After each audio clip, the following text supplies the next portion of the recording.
workplace holds a significant role in our lives, as it is where we spend the majority of our working hours, gain knowledge, build relationships with colleagues, experience fatigue, and repeat the cycle the next day. While some people cherish their workplace, others may not feel the same way. However, no one desires for it to be the final chapter of their existence. Unfortunately, this became a reality for Sharon Bloom, a 38-year-old woman who mysteriously disappeared from her workplace in Woodbury on November 2, 1989. The circumstances surrounding her vanish and raise perplexing questions. Did she choose to disappear voluntarily, or was there a more sinister force at play? To find answers, we must journey back to where this haunting tale began. Woodbury, located in the eastern part of Minnesota, is a vibrant city known for its family-friendly environment and abundant recreational opportunities. With a population of over 75,000 residents, Woodbury offers a blend of suburban charm and urban amenities. Its esteemed school system and low crime rate contribute to its reputation as a safe and welcoming community for families and professionals alike. That is why it is hard to believe that in 1989, a crime occurred in broad daylight at the heart of this community. November 2, 1989 started like any other day in Minnesota. Following her usual routine, Sharon Bloom bid farewell to her leaving boyfriend, David Kofot, and headed to her job at 3M in Woodbury, a mining and manufacturing company, where she worked as a system analyst. Sharon arrived at her workplace at 7:30 am. The day went by without any significant incidents, but as evening approached, David grew increasingly worried when Sharon did not return home in time for dinner at their apartment. After inquiring at her office, David discovered that Sharon had left work around 11:20 am for her lunch break and had not returned. Concerned about Sharon's well-being, he requested the night shift workers to check the parking lot for her Honda automobile. Instantly, David sensed that something was amiss. Throughout the sleepless night, he anxiously awaited Sharon's return, but she never came home. As the morning of November 3, 1989 dawned, and Sharon still hadn't appeared, David wasted no time and promptly filed the missing persons report with the Woodbury Police Department.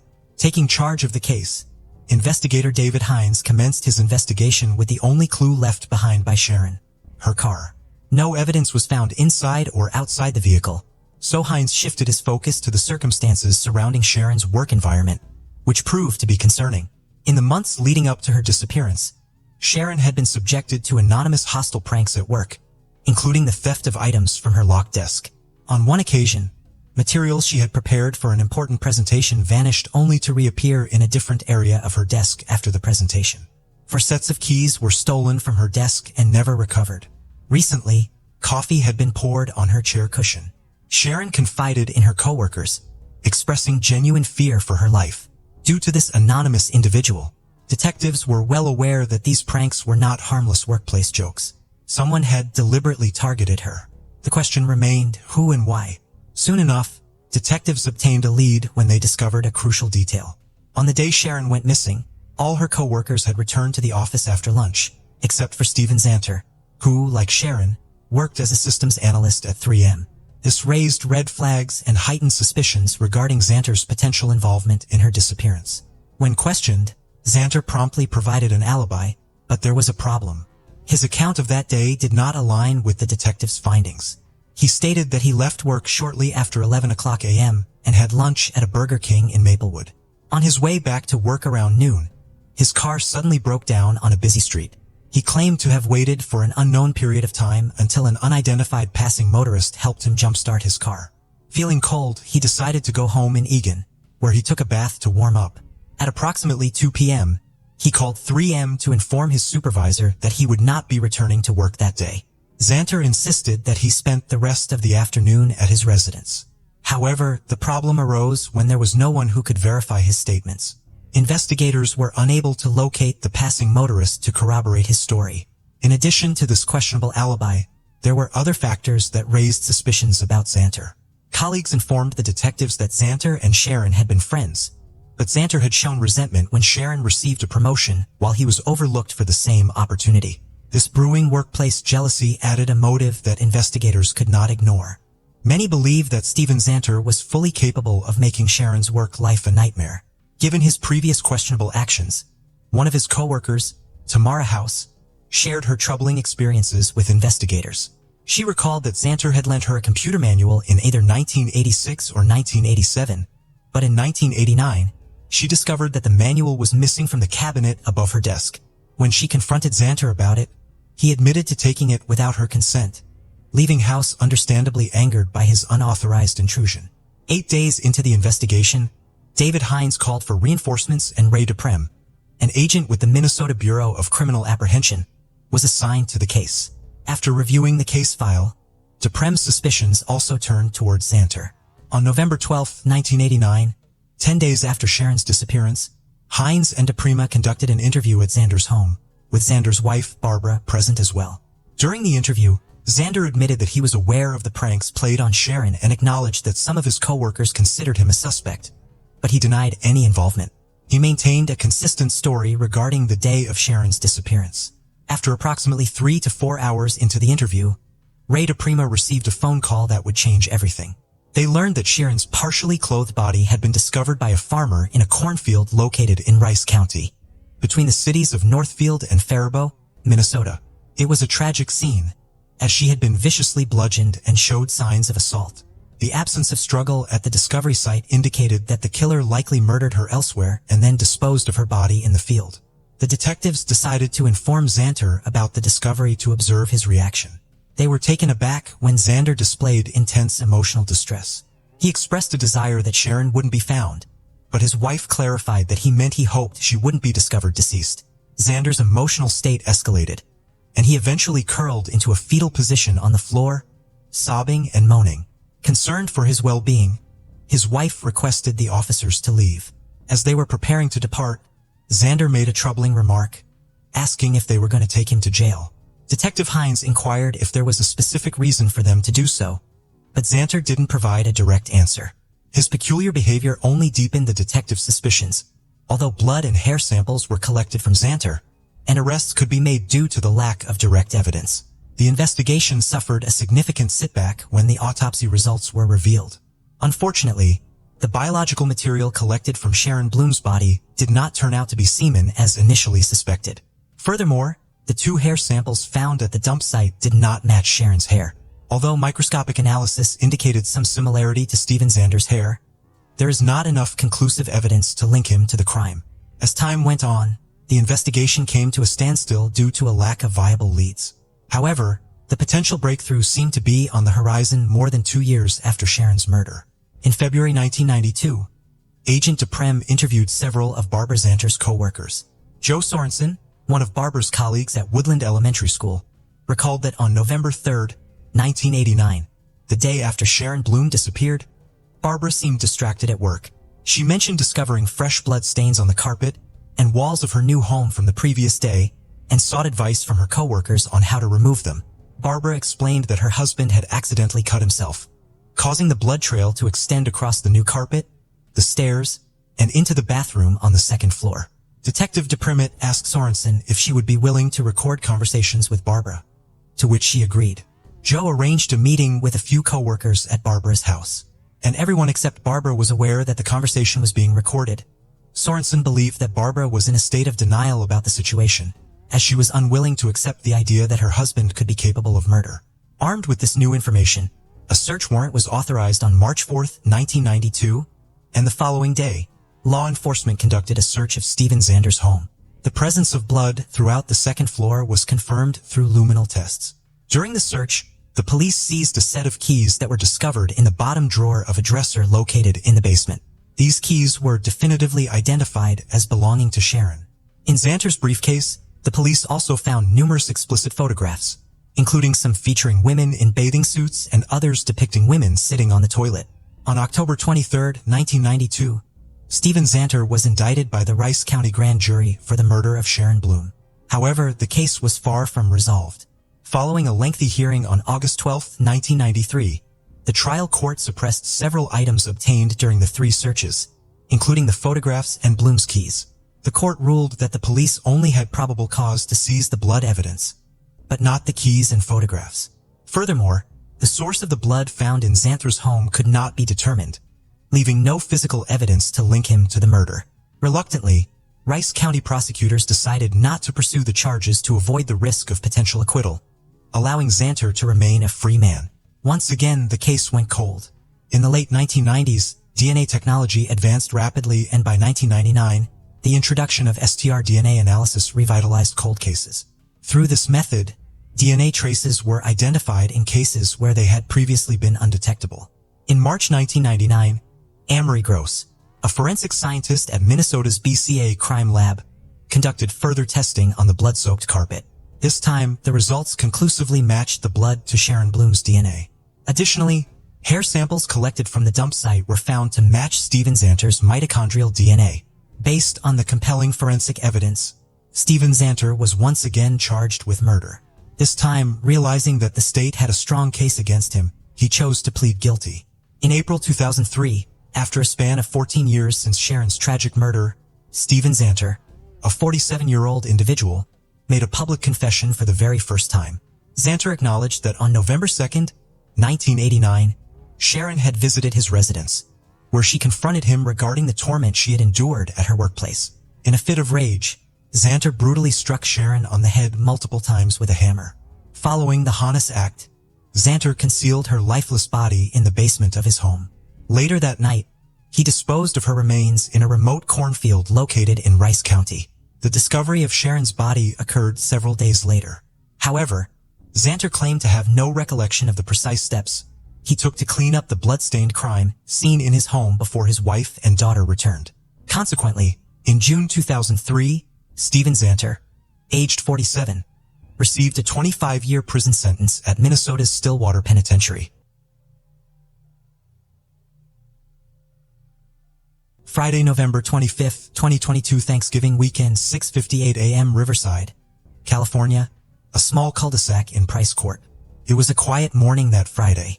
Most families were still asleep, having enjoyed great food and company the previous evening. Thanksgiving.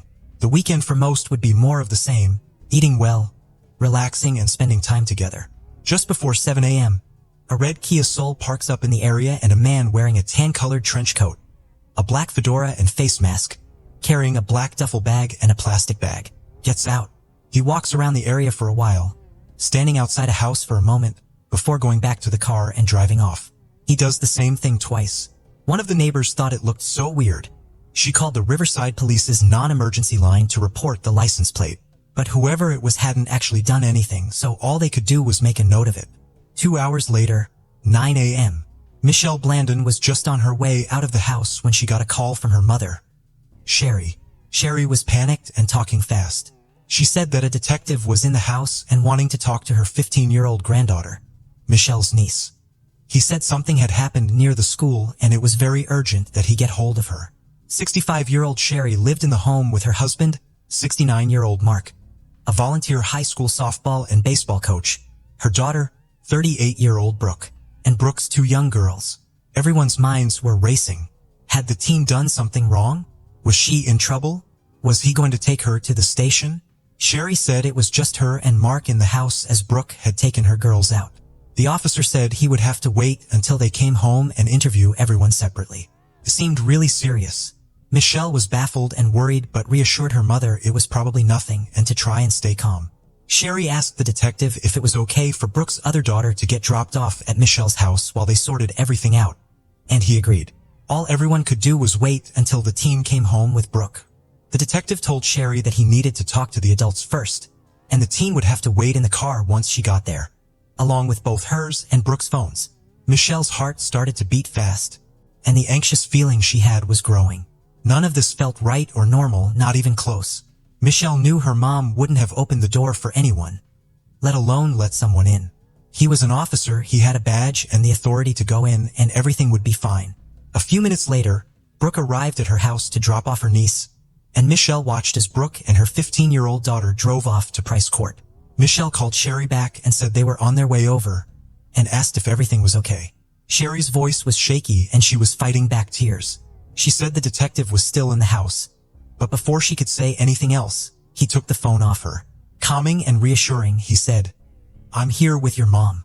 She is kind of being anxious and freaking out. Everything is going to be okay. It's all okay." He passed the phone back over and Michelle strained to hear what was being said. She heard the detective say, as part of the investigation, that he needed to search the teen's room. The room with the Green Bay Packers memorabilia, he said. Michelle felt sick. How on earth did he know what the inside of her family's house looked like? But before she could say anything to her mother, Sherry said, "I'll call you back," and the line went dead. There was nothing Michelle could do but wait, so she tried to shake it off and headed out into town. Brooke finally pulled up and went inside, her daughter staying in the car as per the officer's instructions. A short while later, Michelle sent a text to her mom asking for an update. She got no reply. 11:08 a.m. 911 dispatchers received a call requesting that a welfare check be carried out at Price Court. A couple of residents were concerned as they had watched a man leaving a house with a much younger girl who was very distressed. She had no shoes on and was subtly trying to mouth words at people watching, although they couldn't tell what she was trying to communicate. The pair walked towards a red Kia Soul which was parked on someone's drive. The same person's drive, in fact, that had reported the car's license plates just a few hours earlier. As the pair approached the car, the owner of the house opened the door and shouted at the man that he couldn't park there. The man was very apologetic and said he was leaving. He opened the back passenger side door and the girl got inside. He then walked around to the back door on the driver's side and put the black duffel bag inside. As he turned around, the neighbor saw some red spots on his clothes, which looked like blood, but she couldn't be sure. Although the girl wasn't physically forced into the car, something was very troubling about the situation. Before the man shut the doors, the girl quietly whispered, "Help me," and the car sped away. Michelle, who was still out in town, then got a Facebook message from a neighbor of her parents. "Please call me ASAP," it read. A few minutes later, more calls came flooding into the Riverside Police Department. A house was on fire at Price Court. It was Mark and Sherry's. Michelle jumped in the car with her husband and they started heading across town. She was calling her mom, dad, and sister repeatedly, but no one was picking up. Price Court, authorities were now there and tackling the blaze. The windows were starting to smash because of the heat and the roof was caving in. As firefighters made it inside, they found the bodies of Mark, Sherry, and Brooke lying closely together near the front door. They all had plastic bags over their heads and were bound and gagged. They were already dead and their neighbors watched in horror as they were pulled from the home. Michelle and her husband pulled up to her parents' house just after this and Michelle tried to run through the tape as the police dragged her back. Her parents' and sister's cars were still parked outside, and although it was too early to tell who had been inside, soon heard that several bodies had already been carried out. As a shaken Michelle headed to the station with the police, other officers were trying to track down the red Kia. Michelle told them about the strange phone calls that morning and the detective inside her parents' house. She said there was no way the man would have got inside the house without showing some form of ID. Sherry would never have let him in without this, no matter what he said. Police were still not confirming anything. But when Michelle told them about her father's 2 tattoos on each arm, a Green Bay Packers logo on his left and a Notre Dame mascot on his right, she was faced with a situation that she had somehow been trying to rationalize and come up with excuses for. Her mother, father, and sister were inside the house and her niece was now missing. Despite people wondering if the fire had caused their deaths, an autopsy would later reveal that Mark, Sherry, and Brooke had all likely died of asphyxiation. They had been bound and gagged before plastic bags were put over their heads and Brooke's throat had been slashed. Mark was killed first and they could see from the injuries that Brooke had really tried hard to fight off the attacker. 3 of the family's dogs would also die in the fire, along with their pet bird. Their 4th dog, which had been in the backyard at the time, survived and went into a shelter whilst a new home was found. For the small, quiet community and everyone that knew the family, it was impossible to believe that anything like this could happen on their doorsteps.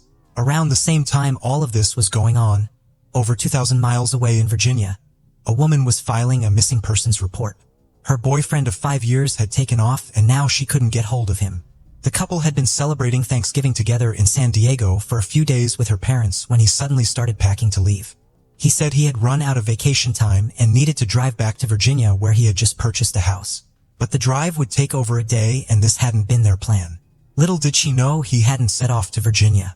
He had set off for Riverside, California, and she would soon realize it was her boyfriend that was now on the run with the missing 15-year-old girl.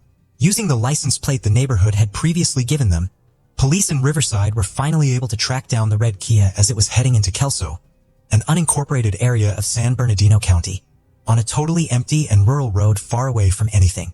They caught up to the car and a SWAT team and helicopter were in pursuit. The man finally pulled over and jumped out of the car, firing his gun. He showed no signs of backing down. A shootout ensued with the man as the girl ran from the car. In a matter of seconds, the driver was dead and the teen was with the police. Most reports state that he had turned the gun on himself, but some say he was killed by police fire. The 15-year-old, who to this day has never been named, was alive and unharmed. She was taken into protective custody before they began interviewing her. She and her sister also began a lengthy process of trauma counseling, and a GoFundMe raised over $100,000, which would be given to the girls. Upon hearing that she had been found alive, Michelle commended the neighbor for being so diligent in reporting the number plate and for persisting they look into it. She believes it absolutely saved her niece's life. The man who had kidnapped her and killed her family was 28-year-old Austin Lee Edwards, a serving Virginia State Deputy Sheriff. To the authorities' surprise, the teen said she did actually know Austin, having met him online, but he was not the person she thought he was. The pair had started speaking on Omegle, a free online chat site that allows people to socialize with others without the need to register or create an account.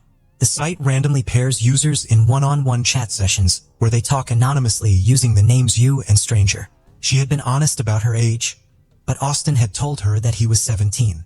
It is unknown what, if any, pictures he was using or who he was pretending to be. The police couldn't determine how long they had actually been talking for or how he had got hold of her address. But at some point Austin had asked her for photographs that were sexual in nature. She said after this she stopped talking to him. Detectives theorized that maybe he killed her family in retaliation, or he thought that if he kidnapped her he could stop her from talking to anyone. They also couldn't rule out the possibility that he did have some explicit photos of her. And maybe this was an attempt at sextortion. His messages showed he was clearly obsessed and was going to stop at nothing. But with more than 1 million pages of social media content to go through, it was safe to say the full story would take some time to come to light. The teen told police that morning that she had no idea what was going on as she and Brooke pulled up to the house. She said she had waited in the car following Brooke's instructions, but it ended up getting too hot. She took her shoes off and stood outside for some air before tentatively walking inside the house to see what was going on.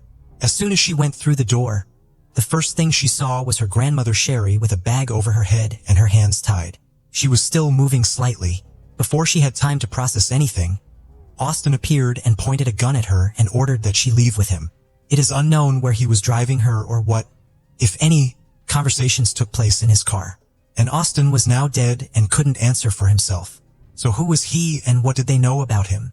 28-year-old Austin Edwards had joined the police academy in July 2021, and after graduating a year later, he went to Henrico County within the Richmond Division of Virginia.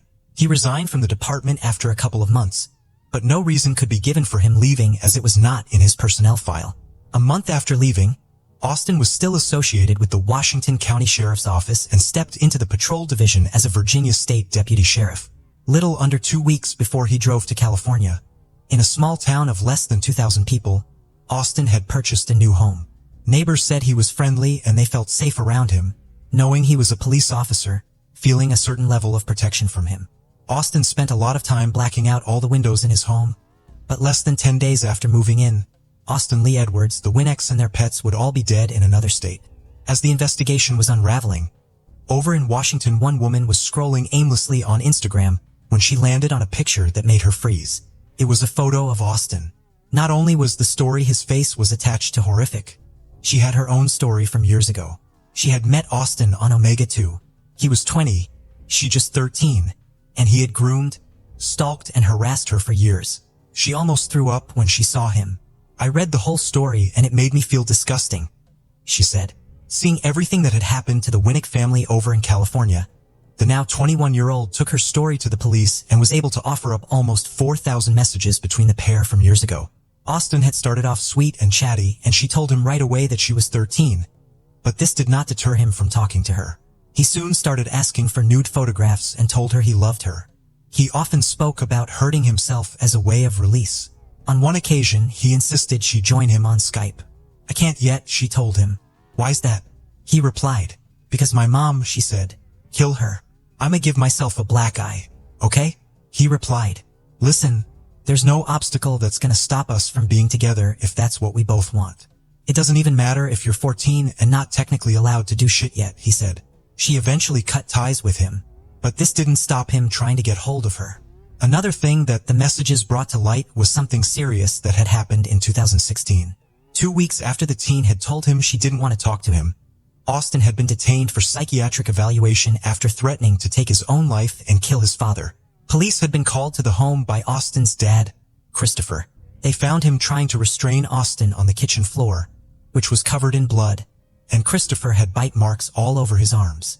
Police pulled out a taser, but Christopher said he could handle it, still trying to protect his son.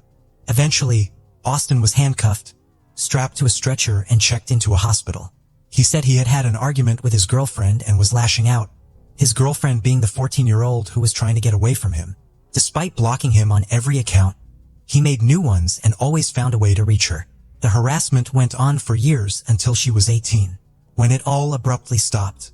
It is unknown whether this coincided with meeting the 15-year-old online, but investigations show the timings match up for this to be a possibility. Upon sending him to a mental health hospital in 2016, the judge said there was a substantial likelihood as a result of mental illness, he will, in the near future, seriously harm himself or suffer harm. The incident also prompted the judge to strip him of his gun rights. Under Virginia law, anyone who is held on a temporary detention order and later admitted to a treatment facility is not allowed to buy or possess a firearm until that right has been restored by the courts. His gun rights were never restored. On his application to the academy, Austin disclosed that he had voluntarily checked himself into a mental health facility, which meant he had to undergo a mental health evaluation and exam. He failed. Austin used his father, a close friend, and his Virginia State Police field training officer as references for the academy, and despite the failed evaluations and the fact the court had taken his gun rights away, he was still accepted. The Virginia State Police deliberately buried the results of this mental health examination, did no further examination into this aspect of Edwards' application, and hired him, Noda said. The interim police chief for the Aurora, Colorado Police Department and a nationally recognized policing expert said, "I'd have to ask a lot of questions about why he's moving so quickly. That's pretty unusual for someone to go through academy and all of a sudden turn around and leave." He said most departments would be unlikely to hire Austin after such a brief work history unless he enrolled in their own police academy. With all of this coming to light, Michelle and her family wanted answers, but they weren't getting any. The Washington County Sheriff said, but the Virginia State Police said he didn't ever display any red flags. He was the nicest person and loved helping people in his job. They said he had no reprimands, no complaints, no instances of use of force levied, no internal investigations, and no disciplinary investigations. Michelle said that not one department ever apologized or even acknowledged them for a period of time. Eventually, Virginia State Police would issue a statement and say it was an isolated incident, adding, he wouldn't have been hired. Riverside Police Chief Larry Gonzalez said, "It's disturbing. It's disgusting. Anybody in the law enforcement community, we hate that person more than anybody because it's a reflection on us. This is yet another horrific reminder of the predators existing online who prey on our children. If you've already had a conversation with your kids on how to be safe online and on social media, have it again. If not, start now to better protect them." After all of these failings were highlighted, Governor Glenn Youngkin requested a full investigation be carried out by the state's watchdog agency. An agreement with the watchdog agency later allowed Virginia State Police to investigate themselves. Michelle and her family filed a notice of intent to sue in relation to the hiring process of Austin and the failures that had ensued. She said, "Want to know why this person was able to get hired by not one, but two agencies and given a firearm when he couldn't legally buy one." Her attorneys said Austin's employers demonstrated negligence, gross negligence, negligent and gross negligent hiring, breach of mandatory duties, and other violations of Virginia state law. They argued that the family's damages exceeded $100 million. Even though Austin is now dead and cannot give anyone any information, police say they are continuing to look into his past, his laptop and his phones to determine if he has any more victims and piece together more of his story.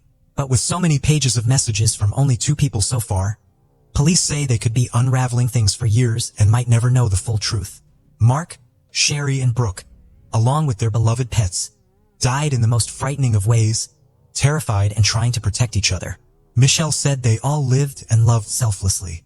Mark was dearly loved by the kids he coached, and he left a big impact on many, with some saying he shaped their futures and what they wanted to do when they were older. He would always make sure he checked on them from time to time to see if everything was going well for them in college. The school paid tribute to him as well. His neighbor said he was someone that never stopped and loved being busy. He would offer to mow people's lawns to help them out and to pass the time. Sherry loved nothing more than being with her family. Celebrations like Thanksgiving and Christmas were her favorite times of year, when everyone could just be together and she would bake cakes and cookies for her children and grandchildren. We had a family debate and it got heated on if the brownies my mom made should be frosted with sprinkles or just left plain. Michelle said, "Little did I know on that day would be the last time my husband and I would see my parents and sister again." Brooke was a single parent and Michelle said her biggest joys in life were watching her two girls grow and collecting Starbucks cups. Michelle laughed. Brooke was telling everyone that her daughter had joined the color guard at school, and nothing made her prouder than watching her. For the girls and Michelle who were left behind, it is impossible to imagine how they must find each day. Celebrations such as birthdays, Christmas and Thanksgiving will never be the same, and what should be such a happy time to be with each other will always serve as a painful reminder of what was taken from them. In a touching tribute, Price Court in Riverside was ceremoniously renamed Winnick Court and is placed next to the Winnick's home. Mark's nephew and godson said, "Mark and Sherry's pride and joy were their kids and by extension their grandchildren. You never saw them beam so brightly than when they were around their family." Today's case takes us to a small town in County Offaly in Ireland called Tullamore. In 2022, it was home to 23-year-old Aisling Murphy. Intelligent, motivated, and hardworking, her dream from a young age was to be a teacher, and she was over the moon when she got a job as a primary school teacher at Douro National School. Just a couple of months after graduating, she took to it like a duck to water, and her colleagues said it was like she'd always been there and part of their team. Her father said she never stopped and crammed everything she could into her life. One, to try and better and push herself, and also to make sure she was getting the most out of every day. She pushed her students to challenge themselves, but was never one to ask anyone to do something she wouldn't do herself.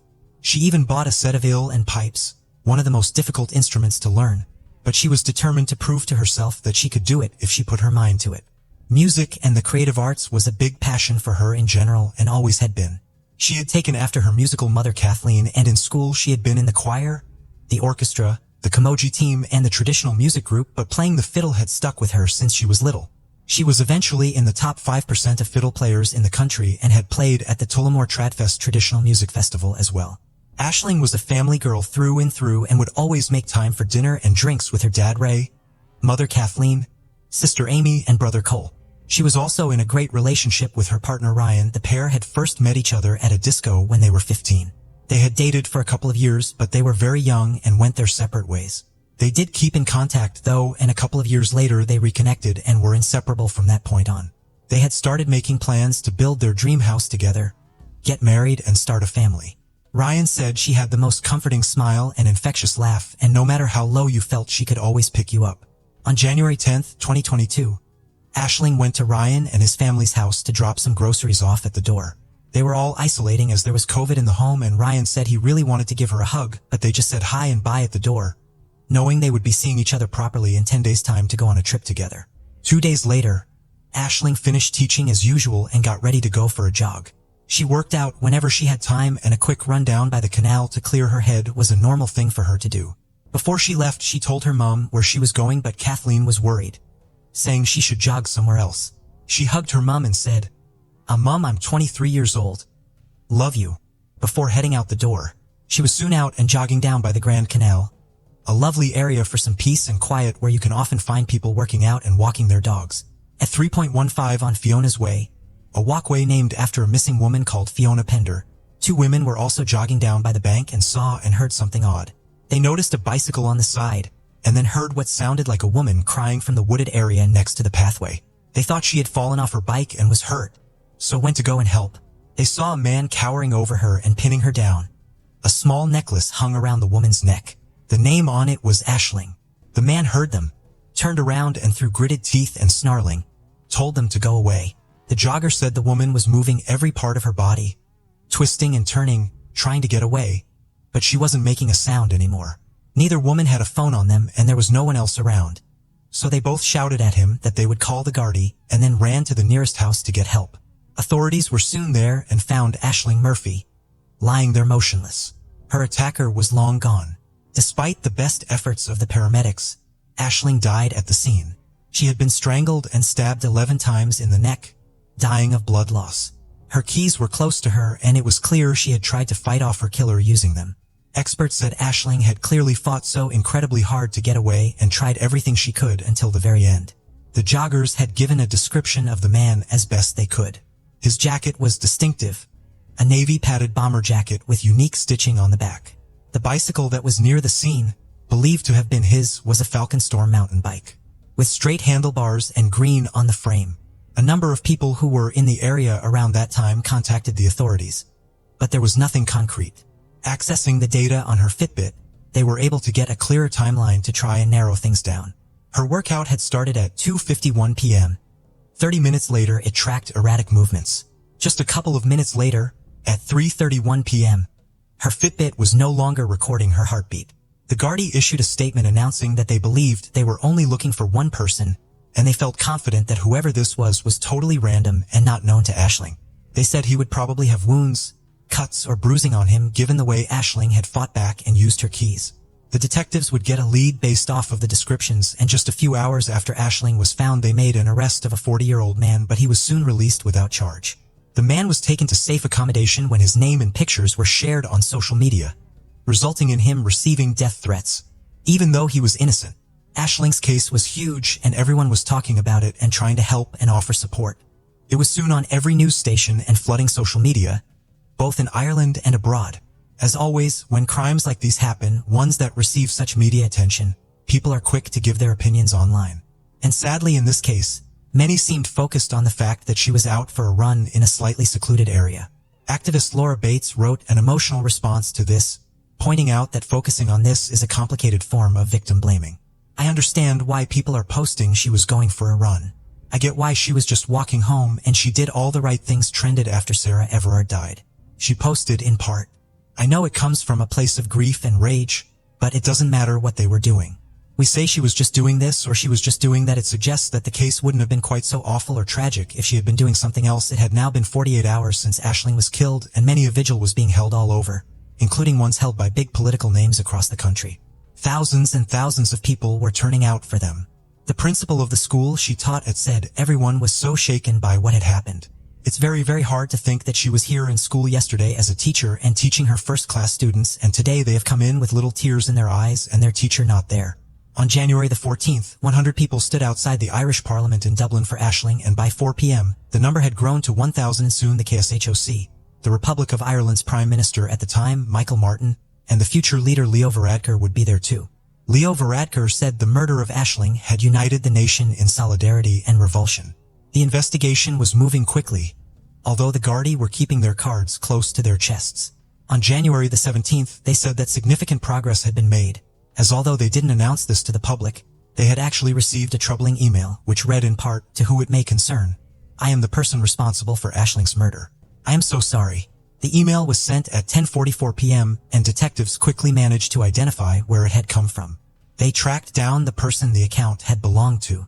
The man that had sent it said he suffered from mental health problems and drank too much, blacking out and having little recollection of what he'd done when he was drunk. But sober, he said he didn't know why he had sent it and that he had nothing to do with Aisling's murder. Officers initially felt so confident with this lead, but more checks would rule this man out completely and they were back at square one. But they then got another tip, which would turn into the major breakthrough that they so desperately needed. They had been closely watching a man who had walked into a hospital quite a distance from where Aisling was killed just 2 days after that fateful day. The 31-year-old had turned up looking to treat some bad cuts, bruises and scratches to his face. Given how quickly the news of what had happened to Aisling had traveled, the Gardaí were called in by the nurses at the hospital, wondering if there was a link. The man couldn't explain his injuries and was keeping quiet, but he was in quite bad shape. When detectives got there, they too were suspicious and carried out a background check on him. Following this, they went to seize and search 2 cars and search 2 properties as well, one over an hour away in Dublin and one just 8 minutes away from where Aisling had been killed. They interviewed the 31-year-old in hospital and he told them he had been attacked by a man in a blue face mask. A hard thing to pick out, given the fact that the pandemic was still ongoing and most people were in masks. He claimed he couldn't really remember it at all as it had happened so quickly.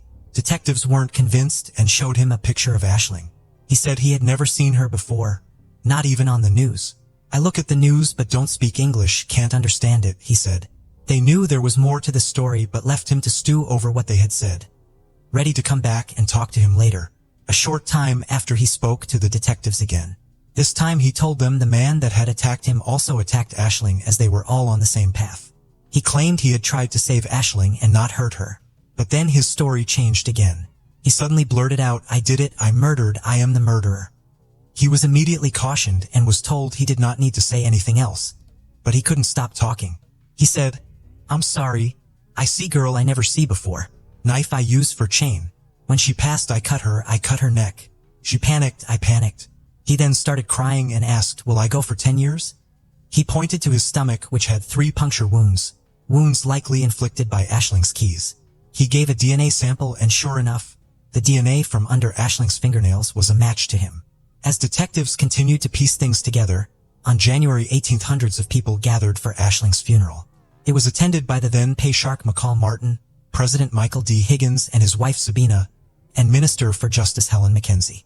Schools around the country observed a minute silence at 11 a.m. in her memory as well.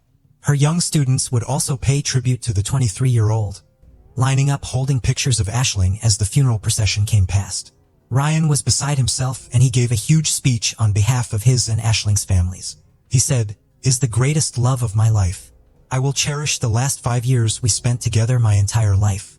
I hope that someday, God willing, we can be reunited once more and continue the great plans we have made for each other. Goodbye for now, but not forever, darling, as you will live on in all of our hearts and memories." It was already a deeply emotional day and things were about to take another turn.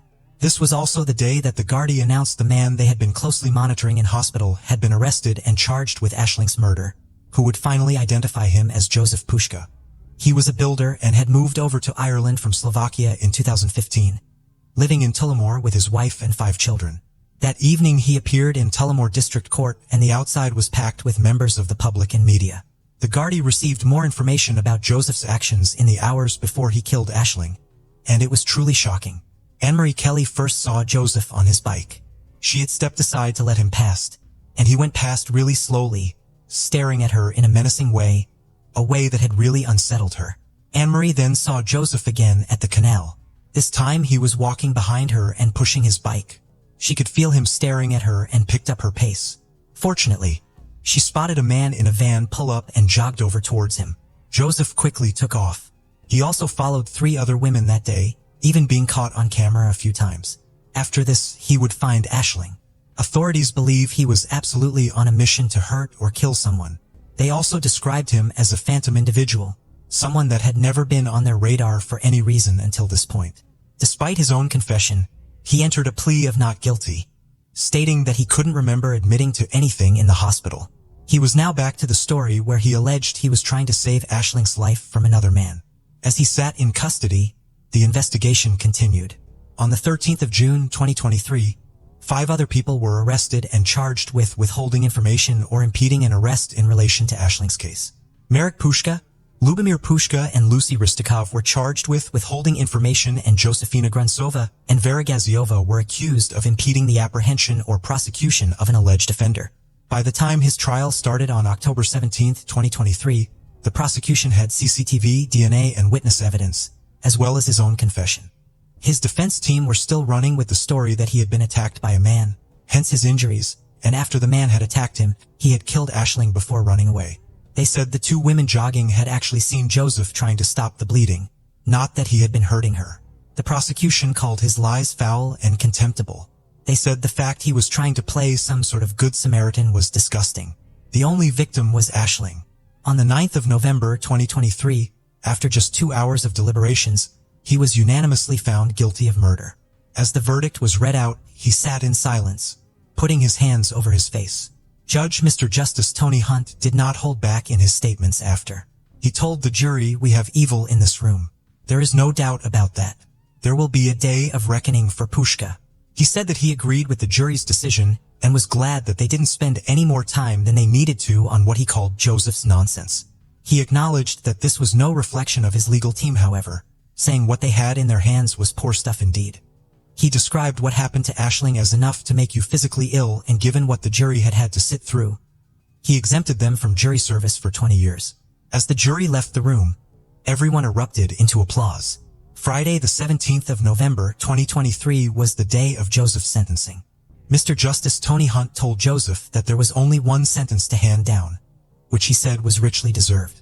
Joseph Pushka was handed a mandatory life sentence. Ryan addressed Joseph and said, "I have to somehow carry on without her.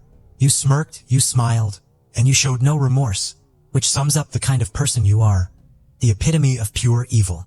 When your day of reckoning comes, may you be in hell a whole half hour before God even knows you are dead."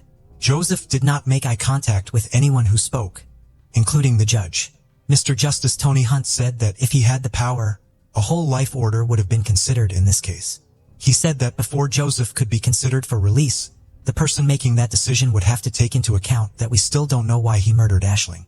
He has never shown any remorse or empathy and has done nothing but lie about what happened, and this will all be taken into consideration. Shortly after he was sentenced, he was transferred to a padded cell in another prison and put under 24-hour surveillance. Sources claim he had made an attempt to take his own life while on trial, and other inmates said they would be looking for him in prison. Joseph's family still believe he is innocent.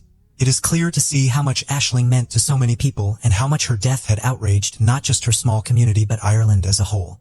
Some important conversations were started about safety, education, and continuing to tackle violence against women and girls. People banded together and united in such a huge way. Every case is horrific, and it goes without saying they all affect vast amounts of people at a time, but sometimes certain cases are so emotionally charged that they ripple through the nation and further afield, leaving a lasting impact in ways we have not experienced before. Sarah Everard in the UK, cases like Anna Kriegel in Gilma in Ireland and Australia. Now Aisling Murphy. Her partner Ryan said the painful thing to come to terms with is that he will have to remember her for longer than he's known her. Amy said, "Are consumed by what can only be described as nightmares, that we weren't there to save her. Aisling did so much for absolutely everybody. Yet no one was there when she needed them most. As a big sister, I could not protect her while she was alive. All I can do now is protect her memory. And as a family, we will continue to set the table for 5. Tina Fells was born April 27, 1969 to Shirley and Stephen Fells. At the age of 14, she was a student at Foothill High School in Pleasanton, California. On April 5, 1984, Tina was walking home from school on a path that connected through Astor Court to Lemonwood Way and through the I-680 underpass to her home in Valley Trails. She usually took the bus home, but she wanted to avoid some girls who were bullying her and had even thrown rocks at her. Instead, she took a shortcut through a drainage culvert close to the freeway that students would often walk through. After walking into the culvert, she was never seen alive again. At 3:25 that day, fellow students would find her body in the culvert. Sadly, with no witnesses or leads to follow, police were unable to make any progress in the case, and it would go cold. 27 years later, in 2011, it was announced that DNA linked a spot of blood found on her purse that was left hanging on a branch to Stephen Carlson. Carlson was 16 years old at the time of the murder and was already in jail for unrelated crimes when he was charged with Tina's murder. During Carlson's trial, a former friend testified that on the day Carlson murdered Tina, Carlson was bullied and tossed into a dumpster at Foothill High School after a confrontation with members of the football team. He was also known to be into morbid things, and at times it involved animal cruelty. He was convicted of first-degree murder in 2014 and sentenced to 26 years to life in prison. 3 years later, a 3-judge Court of Appeal panel reduced the conviction to second-degree murder, saying prosecutors hadn't proved the element of premeditation and deliberate intent needed for a first-degree murder conviction, which decreased his sentence by 10 years. Carlson has a criminal record that includes convictions for drug and sexual crimes and now murder. He denied any involvement until 2020 when he finally confessed to her murder in a 9-page letter sent to her family. He also wrote a letter to Tina and the state parole commissioner. In the letter, he apologized and said he didn't intend to kill her. He recalled seeing Tina walking from school in the field across the street from his house. At the time, he was in a drunken rage over being bullied and laughed at by his classmates that day. He was also anticipating his parents coming home and seeing the damage to their room from a party he had thrown and believed his dad would attack him. He said he grabbed a knife from the kitchen and it all happened very fast. Before later moving away from the Pleasanton area, he had told peers that he had committed the crime, which made him a suspect but could not be linked to the crime, and he said he had just been joking. He also had severe problems with alcohol and drugs, which only increased after Tina's murder, especially since he dropped out of high school. Tina's remains were cremated and scattered over the Yosemite National Park. While it took 27 years to solve the crime, At least her family now has some closure. One fateful night on July 22nd, 1957, two young couples were in a parked car at a lover's lane on Van Ness Avenue in Hawthorne, near El Segundo, California. They were doing what was typical of teenagers. All of a sudden, their vigorous petting came to an end when they were accosted by a young man who was pointing a gun at them through the car's window. All the four teenagers in the car were compelled by their attacker to exit the car and form a lineup. The attacker, who was predicted to be in his early 20s, then ordered the terrified couples to remove their clothing after taking their money and jewelry. At that point, the teenagers could tell that the attacker was not a local by his accent, and it was clear he had been drinking. The gunman obviously wanted the teenagers' 1949 Ford sedan. Sadly, that wasn't the only thing the 20-something drifter was after. He also sexually attacked one of the girls after tying the hands of three of the victims behind their backs. All four victims anticipated being shot because they could all clearly see their assailant's face. Fortunately, the attacker just sped off in their vehicle. The teenagers were alive, but visibly scared to death. Shortly before 1:30 a.m., the stolen vehicle sped through a red light directly in front of two on-duty police officers on Rosecrans Avenue and Sepulveda Boulevard. The officers, Richard Phillips and his partner Milton Curtis, immediately overtook the sped-up car and forced the driver to come to a stop. The police were not informed of the crimes that the driver had committed since the car had not yet been reported stolen. Officer Richard Phillips prepared to give him a ticket. The perpetrator ought to have simply accepted the summons and left. Instead, when Officer Phillips turned his back, the driver fired 3 shots at him with the same gun he had used to rob the teenagers. Before Officer Curtis could bring out his firearm, the perpetrator fired another rounds of 3 shots through the window of the patrol car where he sat, striking him. The criminal then left the area, but not before Officer Phillips was able to shoot the fleeing car 3 times with his own gun. 28-year-old Officer Richard Phillips and his 25-year-old partner, Officer Milton Curtis, both passed away before the ambulance Officer Phillips had called for could arrive. Officer Richard Phillips had served with the El Segundo Police Department for 2 years. He was survived by his wife and 3 children, while Officer Curtis Milton had only served with the El Segundo Police Department for 2 months. He was survived by his wife's son and daughter. Both victims' family was inconsolable. Jane, Officer Curtis' wife, could not stop professing how much she loved him. According to her, they had a misunderstanding before he left for his work shift. Till today, she regrets not having sorting out their issues and saying goodbye properly. Numerous police officers from across the county turned out to try to find the offender, but it yielded nothing. There was not much evidence at the crime scene. The incidents led to the biggest manhunt in California's history as the culprit appeared to have vanished into thin air. Later, the stolen car was discovered nearby, abandoned. In the car, the police only discovered 2 bullets from Officer Phillips' gun, making the police believe that the 3rd bullet likely struck the attacker. A single thumbprint was collected from the steering wheel. This print failed to reveal a culprit for many years. 3 years after the murder in 1960, Doe Tooley, the owner of Manhattan Beach, a residence close to the crime scene, went to the police station to submit 2 watches and a .22 caliber revolver he discovered while cleaning his property. It was discovered that the watches belonged to the teenagers who were robbed in 1957, and the revolver was the murder weapon. That night in 1957, the attacker is believed to have dropped those things while leaving the stolen car behind. These pieces of evidence discovered provided a vital lead. The serial number of the revolver led police to a Sears in Shreveport, Louisiana, where G.D. Wilson was documented as the buyer's name. The gun, which was the cheapest one the shop sold, cost $29.95. Investigators found that George D. Wilson had rented a room at a YMCA close to the Sears store, but had provided a false Florida address. Police investigated every George D.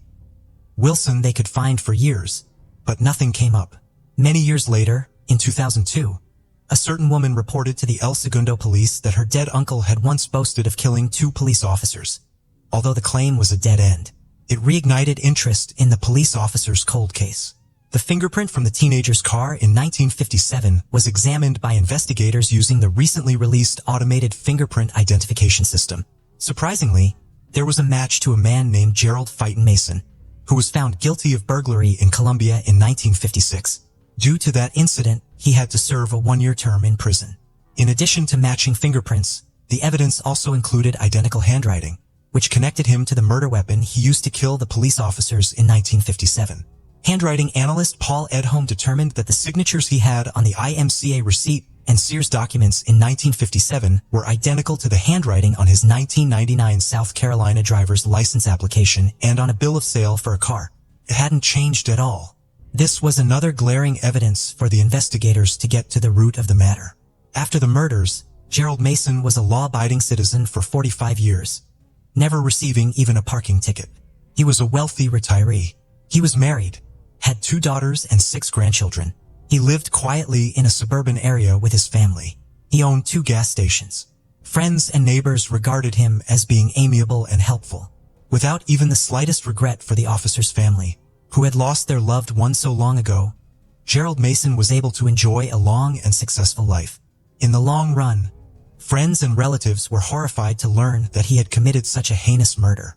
On January 26, 2003, the police who had been watching Gerald Mason for weeks and had seen him playing golf with friends and engaging in other benign pastimes, eventually knocked on his door. Gerald Mason was said to have been shocked and asked them where they were from. The police officers introduced themselves and told him that they were there because of the murders of 2 police officers in 1957. A horrified Gerald Mason responded with, "My God, you're here for that?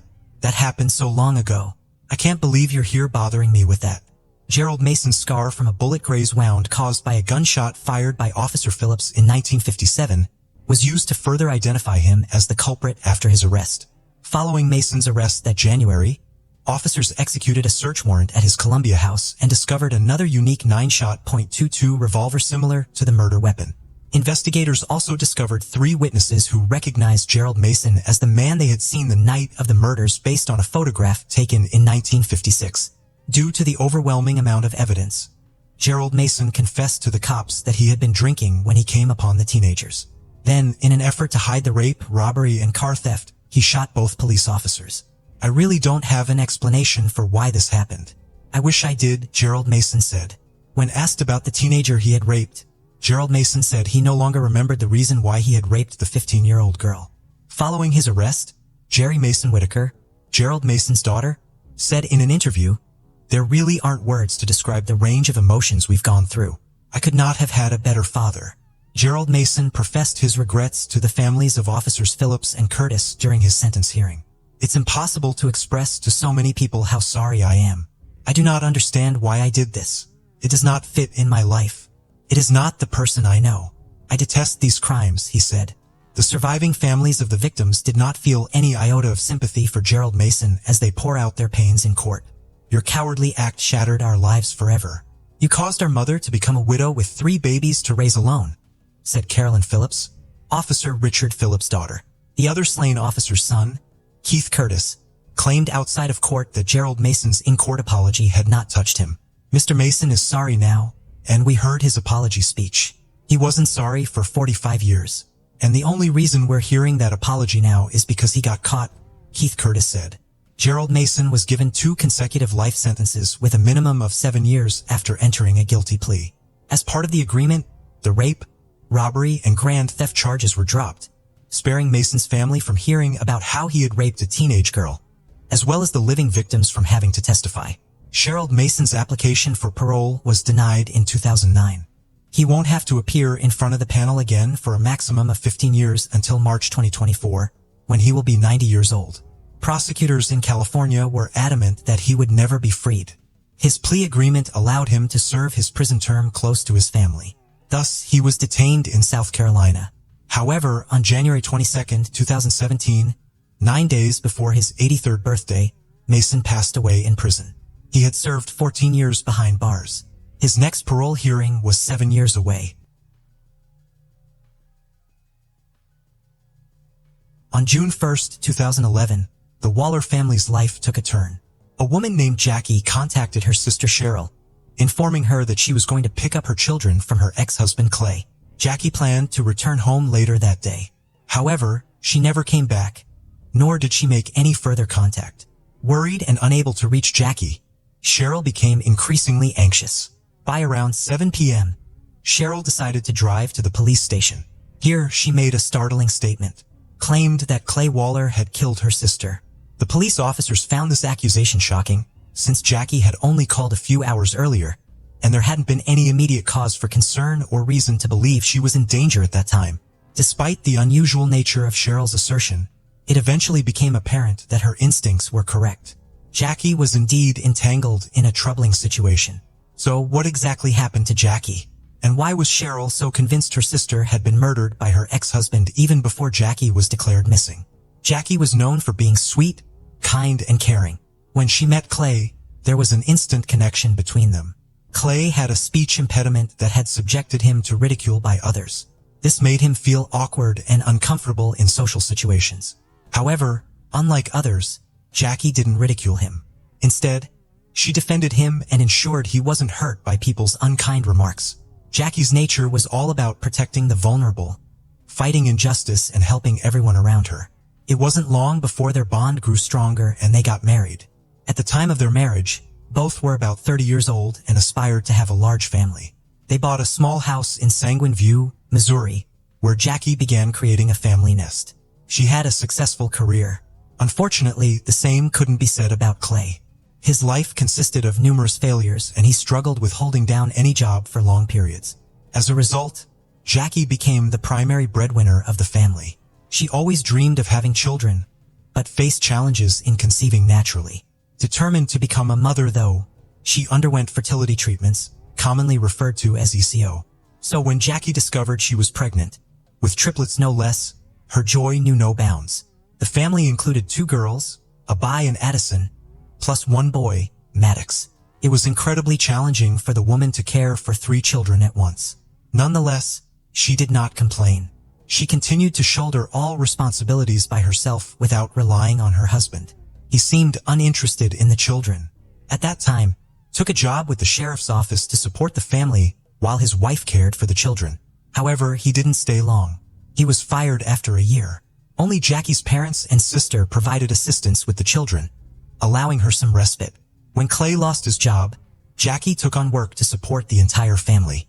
Even after their children were born, Clay did not change his behavior and showed little interest in either his family or work. Occasionally, he engaged in part-time work that didn't bring in the expected income. Clay seemed comfortable, living off his wife's hard work. She worked 40 hours a week and managed the household simultaneously. Jackie's career progressed rapidly. She soon secured a management position at an insurance company branch. This advancement further relaxed Clay's attitude toward financial responsibility. Instead of appreciating his wife's efforts, Clay mistreated her in various ways. He insulted her frequently, called her worthless, and demeaned her value by stating no one wanted her.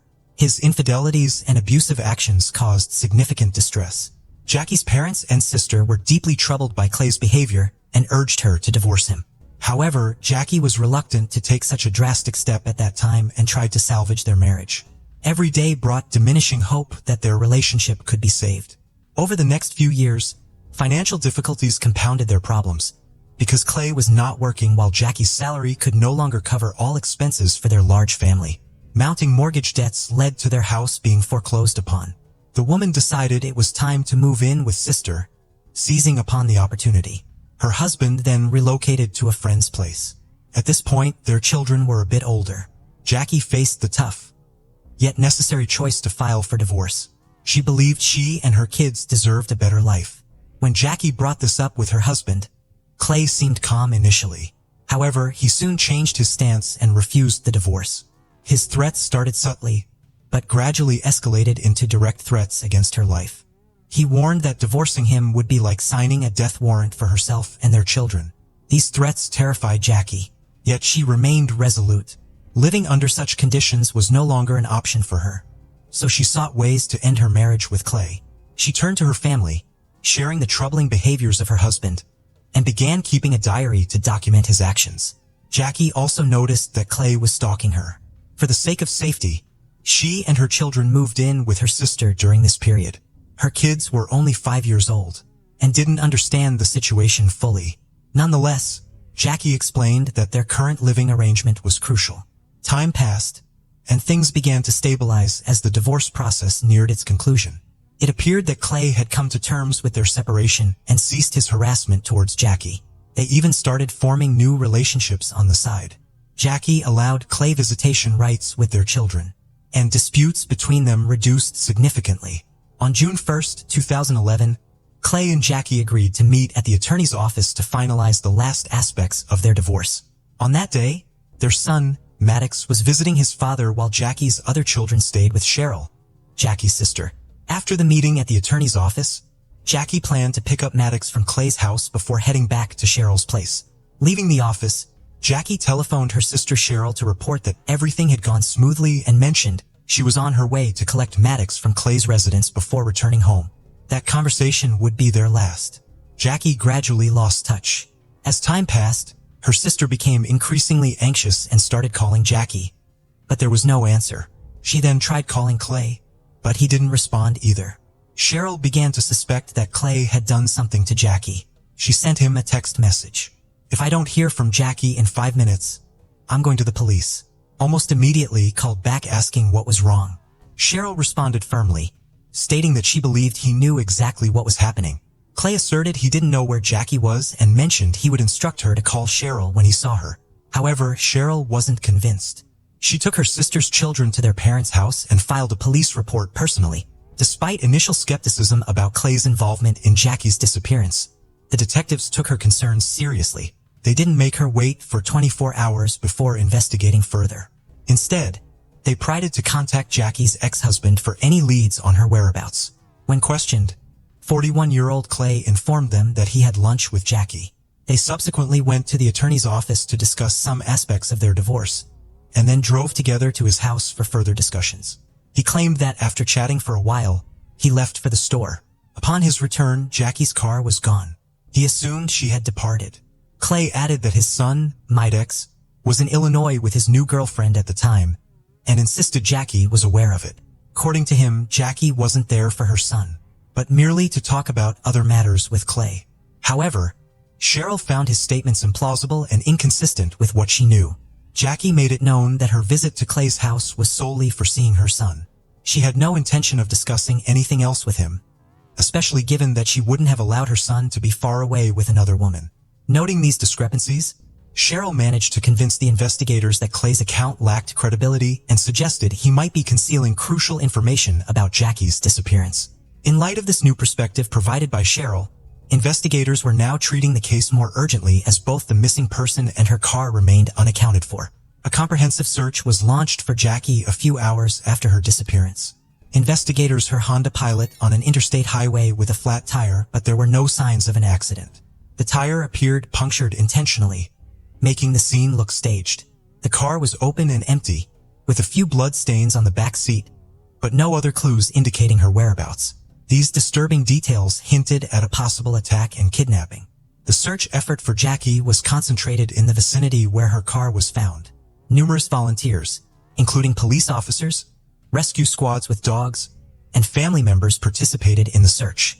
They came from various parts of the region responding to requests from Jackie's relatives. Despite the unbearable heat, many were willing to help locate her. Jackie's family announced a reward of $3,500 for information about her whereabouts. Despite their efforts, including extensive searches and public appeals for assistance, the search yielded no results for several days. Police began to scrutinize Clay, Jackie's ex-husband, more closely. When they visited his house to speak with him again, he recounted the same story as before, but refused access to his home and car. He promptly hired a lawyer who asserted his rights. For days after Jackie's disappearance, Clay left her a voicemail with a distressed tone. "Hi honey, it's Sunday. You went missing on Wednesday. Please call me if you get this message. I don't know where you are and I miss you very much." Detectives later obtained a search warrant and returned to Clay's residence for a thorough inspection. During this inspection, they discovered blood-like stains in his vehicle. Forensic analysis revealed it was fish blood. Clay had deliberately coated the car with fish blood and recorded it on video as a test for forensic experts. In addition to examining the vehicle, investigators noted conspicuous details in Clay's house. A section of carpet had been removed from the floor, leaving an obvious mark. Tiny drops of blood were also found on the walls of the hallway leading to the basement. These findings raised further questions about Clay's involvement and intentions regarding Jackie's disappearance. Traces of furniture rearrangement were evident, signaling that something unusual was happening in the house. Forensics examined under the floorboards and discovered a bloody carpet. Blood samples from the house and the carpet were sent to the laboratory for further examination. Detectives tracked the missing woman's last known movements to 1:10 a.m. She was observed at a drugstore with her ex-husband. The pair appeared composed and normal. Approximately 2 hours later, she was seen at an ATM withdrawing money. After that, Jackie did not reappear on CCTV, although Clay was seen a few hours later with his son and new girlfriend at a toy store. Subsequently, they visited a car wash in their pickup truck, which had a suspicious trash can inside. By then, had changed clothes and meticulously washed both the car and the boat. This increased suspicion around him, establishing him as the prime suspect. Investigators released photos of Clay's pickup truck and boat, requesting eyewitnesses who may have seen them. A young couple reported seeing Clay near Devil's Island on the Mississippi River. In response to this request, detectives confirmed this information through an analysis of Clay's cell phone billing records, prompting them to focus search efforts in that area. Despite numerous searches over the large terrain, nothing surfaced directly linking to the missing woman. The forensic results soon arrived, indicating that the drops of blood found in Clay's house indeed belonged to Jackie. The police then operated under the assumption that Jackie was deceased. Detectives called Clay in for questioning and attempted to procure a confession from him regarding Jackie's murder. However, Clay denied all accusations, stating that the blood stains were remnants of an old domestic incident in his kitchen. Without physical remains or definitive proof of death, investigators lacked grounds to arrest or charge him. Despite releasing him from custody, authorities kept Clay under close surveillance and continued their investigation. Being an ex-deputy sheriff himself, knew they were monitoring him closely and engaged in deceptive maneuvers to elude detection, effectively playing cat and mouse with law enforcement officials. He'd go to deserted vacant lots to mislead the investigation while the entire neighborhood stood by and participated in the search for the missing mother of 3. Clay continued to bully and taunt them. He would drive past the search party or Jackie's family, insult them, give them the middle finger and shout that they were wasting their time and wouldn't find anything. His defiant behavior raised more suspicions and questions. Meanwhile, the missing woman's sister Cheryl fought in court for custody of the triplets. She feared the children would go to a father who was a danger. His erratic behavior backfired on him and Cheryl got custody. This enraged him and he began threatening his ex-wife's sister with violence, including writing about it on social media. The woman recorded these threats and contacted police. Detectives seized the opportunity and arrested Clay nearly 5 months after Jackie's disappearance. He was charged with threats to life which he accepted, but claimed he wrote out of anger and despair at losing custody of his beloved children. Clay insisted he didn't plan anything bad against Cheryl. He viewed himself as a victim in this situation. While investigating this incident with his sister, police found out he had other charges pending against him, stealing $50,000 from a previous employer as well as stalking a man. Detectives pressed his former co-worker, hoping Clay would confess to killing his ex-wife and lead them to her body, but it was futile. Clayton continued to deny all charges regarding Jackie's disappearance. Instead of confessing to the crime, he started claiming confidently that he knew who was behind his ex-wife's death, a man named Harry. But detectives had already checked this lead thoroughly. Harry had an ironclad alibi that eliminated him from suspicion. All evidence pointed only to Clay, yet he kept denying it. He ended up going to prison for 5 years for threatening Cheryl. While the police locked him up in jail, they continued to investigate Jackie's disappearance. The search for the missing woman continued on Devil's Island, but never yielded any results. Eventually, about 2 years after Jackie's disappearance, the cops gathered a lot of circumstantial evidence, video camera footage, blood in his house, and more. They decided to charge Clay with his ex-wife's murder, even without her body. It was a risky and desperate move because if they lost, the prosecutor's office would not be able to charge him a second time. However, the prosecutor was determined. After consulting with his accomplices, Clay concluded that it would be best for them to make a deal with the prosecution to reduce the sentence. To do so, the defendant offered to plead guilty to the murder and provide the location of the body. Jackie's family agreed to this deal because it was important to give her a decent burial. Clay led police officers to his ex-wife's body. It was in a secluded spot on a remote sandbar on the Illinois side of the Mississippi River. At first, he couldn't remember exactly which tree he had buried her under, but then admitted that he had placed a bag of fertilizer on top of her body. One of the policemen, who was an active gardener, explained that large quantities of fertilizer kill trees.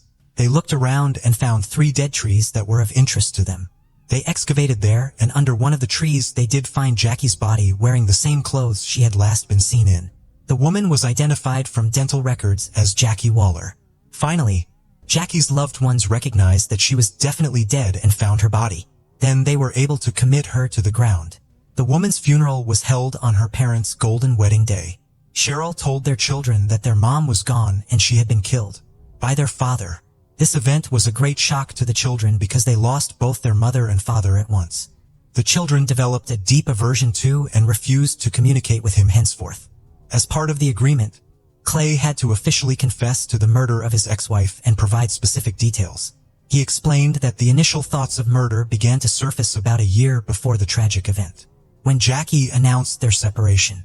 Despite this, he tried to suppress those dark thoughts, as Jackie was the mother of his children. However, he couldn't bear the idea of her taking his children away. He warned Jackie that such actions would have dire consequences for her, but she didn't heed his warning, which he considered her fault. The night prior to the murder, traveled to a secluded area on Devil's Island to dig a grave for Jackie. According to him, their divorce proceedings were generally progressing smoothly. On that particular day, after a visit to their lawyer, they had a conversation in which she suggested they engage in intimacy one last time. They then went back to his home where they talked in the kitchen. While looking for a snack in the refrigerator, Clay accidentally raised his head, hitting Jackie and causing her nose to bleed. This incident angered her. She stormed out into the hallway where she smeared blood on the walls and started yelling at him that he would never see his children again. At this point, Clay lost control and attacked her. He hit her in the face with his hand and then strangled her. Subsequently, he took Jackie's body out in a dumpster and buried it in the pre-dug grave.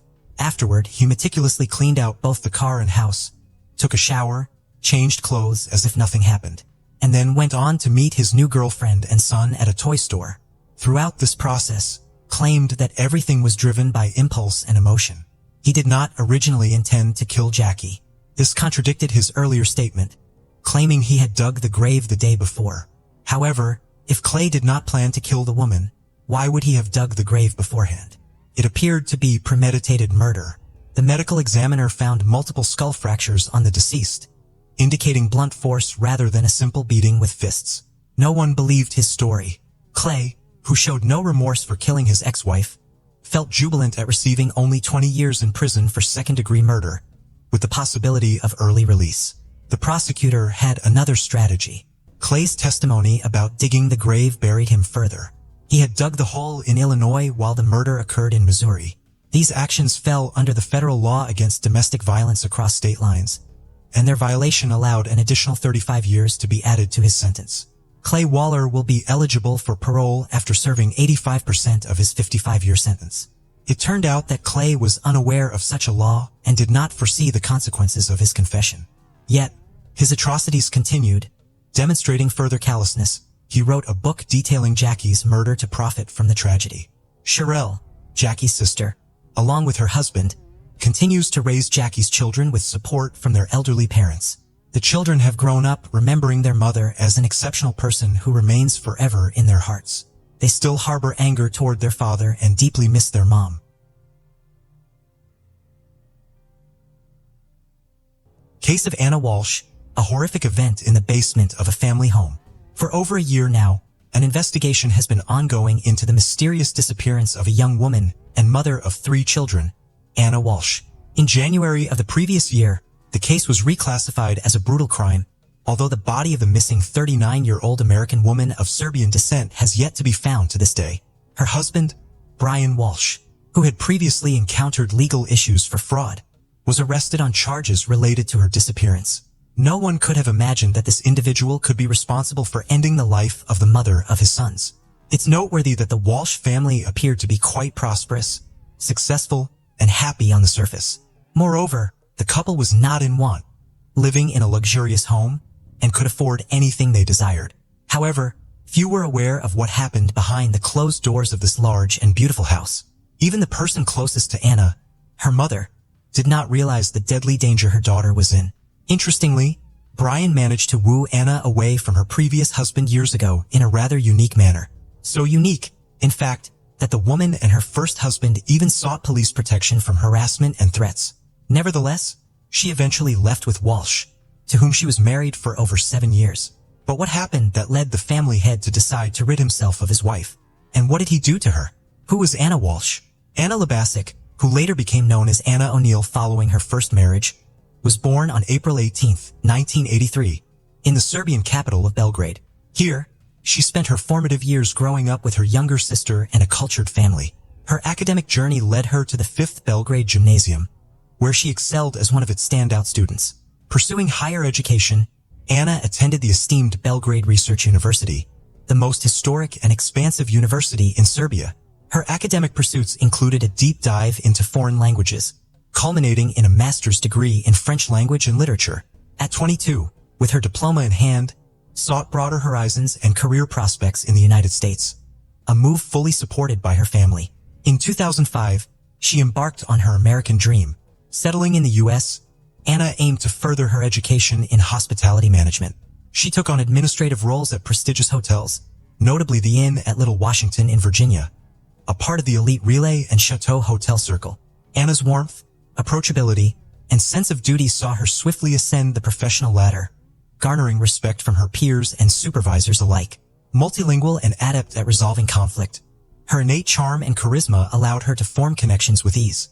Beloved by colleagues and blessed with a burgeoning circle of friends, Anna seized every chance to shine.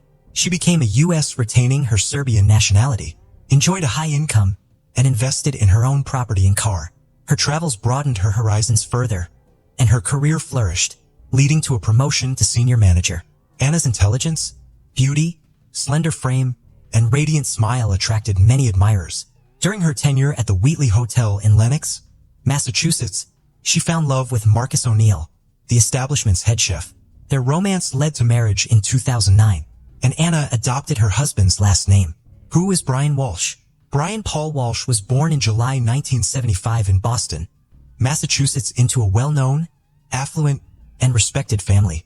His father, Thomas Walsh, was a distinguished neurologist who worked at one of the state's leading hospitals where he headed a department and also taught at a prestigious medical university. From a young age, Brian was the quintessential spoiled child, luxuriating in wealth and never knowing the word no. He attended one of the best private schools, wore expensive branded clothing, and lived a life of ease. Despite his parents' efforts to provide him with the best education after finishing school, he failed to stay enrolled in any of the 3 prestigious colleges his father had arranged for him to attend. Nevertheless, Brian was far from foolish. His peers remembered him as cunning, calculating, and quite aggressive. He always found a way to get what he wanted one way or another. Brian was known for his extraordinary, even obsessive desire for money and a luxurious lifestyle, and he was extremely reluctant to part with his funds. In his youth, he often borrowed money from friends, only to never return it. During his college years, he would invite friends to the most luxurious restaurants, then through various schemes and manipulations, ensure that others always paid his share of the bill. For many years, Brian was estranged from his father, up until the elder Walsh's death in 2018. The rift in their relationship began after the ungrateful son fraudulently withdrew nearly $1 million from Dr. Thomas Walsh's personal account and simply disappeared with the money. The father did not report his son to the police, and even tried to persuade him to return the money voluntarily. When Brian refused, Thomas ceased all communication with him. By the time of this egregious theft incident, Brian's parents had long been divorced, and his father had another family and decided to permanently erase his eldest heir from his life and his will.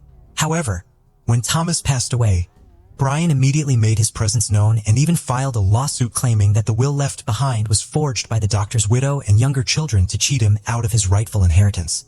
Naturally, he was unable to prove anything or receive any part of the estate. Moreover, those who knew Brian described him as greedy, malevolent, and quite cruel, with a tendency towards violence and an inability to control his emotions. He achieved everything by force and during bouts of anger became dangerous. According to some reports, in the late 2000s, Walsh underwent treatment in a psychiatric clinic where he attempted to curb his bursts of rage, and it was then that he was officially diagnosed with sociopathy, a truly peculiar love story. The future spouses met in 2014, a time when Anna was working as a senior reservation manager at the Wheatley Hotel in Massachusetts. At that moment, she was married to Marcus O'Neill, who was employed there as well. Brian was among the hotel's guests, and he was immediately taken by the attractive young woman. The fact that Anna was already married did not deter Walsh in the slightest. He began to show her attention that grew increasingly insistent. Accustomed to getting his way from a young age and not one to accept refusal, he began to pursue Anna relentlessly. He managed to obtain her phone number and even her home address, where she lived with her husband, turning their lives into an absolute nightmare. In 2015, the Onals found themselves compelled to ask the police for protection against Brian's incessant harassment, which persisted day and night. He constantly sought out Anna, called her at work, sent messages to her personal phone, and demanded she divorce her husband to be with him. The situation escalated when Walsh threatened to harm Anna and her husband if she did not leave with him. What happened next remains unclear, including why Anna eventually changed her mind. However, a year after seeking police protection from Walsh, she unexpectedly divorced her husband. Moreover, a few months later, Brian became her second officially wedded husband. The newlyweds settled in a luxurious home in Cohasset, Massachusetts, located about 20 miles southeast of Boston in an upscale and well-appointed neighborhood. In this marriage, they welcomed 3 sons in quick succession. The boys were born a couple of years apart, and at the time of their mother's disappearance, they were 6, 4, and 2 years old. Anna did not consider taking maternity leave and successfully juggled work with motherhood, continuing her upward career trajectory. She assumed the position of regional general manager at Tishman Speyer, a real estate company, where she earned a high salary and effectively became the primary breadwinner for the family. As her job frequently took her to Washington, D.C., she also purchased another home there, registered in her name, where she stayed during business trips. During these times, she relied on visiting nannies to help care for her children. The fraud case against Brian Walsh. What was the head of this large family doing while his wife was both expanding their family and building her career? Brian was unemployed. The $1 million he had once taken from his father was dwindling, and everything his wife acquired was wisely registered in her name. Brian was actively seeking effortless income sources. Before marrying Anna, Brian had spent some time in South Korea, where he befriended a very wealthy individual whose family owned an impressive art collection.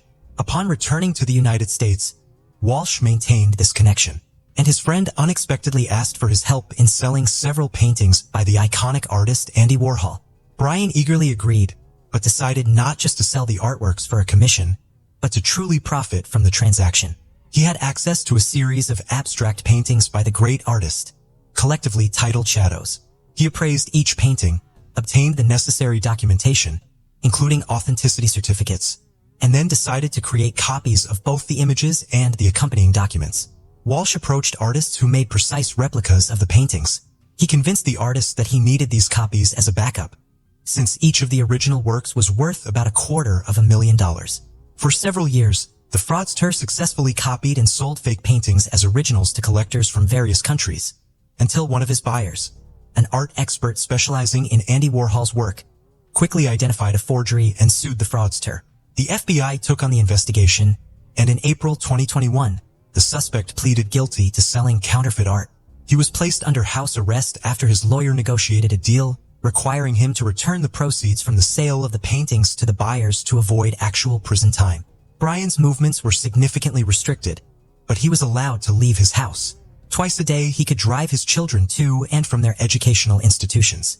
Additionally, he had 2.5 hours in the morning to visit stores, pharmacies, dry cleaners, and a few other places in his area to purchase necessities. The list of these places was limited and approved in an official document. The mysterious disappearance of Mrs. Walsh. On December 31st, 2022, the Walsh family was preparing to ring in the new year together in the comfort of their home. Present were just the spouses and their 3 sons. Due to their young ages, the boys went to bed early, leaving Anna and Brian at the dinner table. That day, Anna made her last post on social media, extending her greetings and noting ambiguously that the year had been challenging. But she and her husband remained united. Anna was scheduled to fly to Washington, D.C. for work on January 3rd, but on January 4th, her employer, Tishman Speyer, reported her missing to the police. She had failed to show up for work, missed closing a crucial deal, and her phone had been unreachable for several days. Independently of Speyer's actions, her husband also reported her missing, expressing his concern that he had been unable to contact her for several days. According to Brian, he last saw Anna on January 1st. He claimed she woke him up early in the morning, saying that there were some issues at work, and her boss had requested her to come in earlier than planned. After that, Mr. Walsh believed his wife headed to the airport with just a few belongings. However, inconsistencies in the case soon emerged. Firstly, Anna hadn't purchased, changed, or reserved a flight ticket for January 1st, nor had she canceled her flight scheduled for January 3rd. Secondly, she didn't appear at the airport on either January 1st or 3. Thirdly, how did she leave the house? Her personal car was still in the garage, and she hadn't called for a taxi. Brian suggested she might have hitchhiked, but this theory sounded far from convincing. Brian's statements and behavior raised many questions. His accounts were inconsistent, and he didn't seem particularly troubled by the unfolding events. Unable to contact the mother of his children for more than 3 days, he only reported her missing on the 4th day and only after her workplace called. Investigation and arrest of the suspect. From the outset, Mr. Walsh was considered a primary suspect, yet law enforcement lacked sufficient grounds for his arrest or a warrant to search their family home. They conducted only a cursory inspection with the homeowner's permission, which yielded nothing. Brian claimed he had been living a normal life during those 3 days, visiting usual stores and tending to household chores. However, verifying his claims proved difficult. Whenever he left the house, he forgot his phone, which according to him, was often taken without permission by his older children to play games. On January 5th, the police made a public appeal through television, displaying a photo of Anna and requesting anyone with information about her whereabouts or fate to immediately contact law enforcement. Yet no witnesses came forward. The last time Anna was known to have made calls was to her mother and sister on December 31st, making her husband the last known person to have seen her. Surveillance camera footage from the neighborhood provided no leads. Anna was not captured on any cameras on the morning of January 1st, as if she had never left her home. On the contrary, her husband was recorded leaving and returning several times, but it was impossible to determine his destinations. Walsh's claim of a supermarket visit was debunked. His vehicle wasn't seen on any footage en route, nor was he spotted in the store. It wasn't until January 8th that Brian was arrested for providing false statements and taken in for questioning at the station while his home was finally searched. It was discovered that on January 1st, he had gone to a hardware store in a different area, not on the list of approved locations he could visit under house arrest conditions. There, he spent nearly $500 on a significant quantity of cleaning supplies, plastic sheeting, duct tape, a mop with a bucket, and utility rags.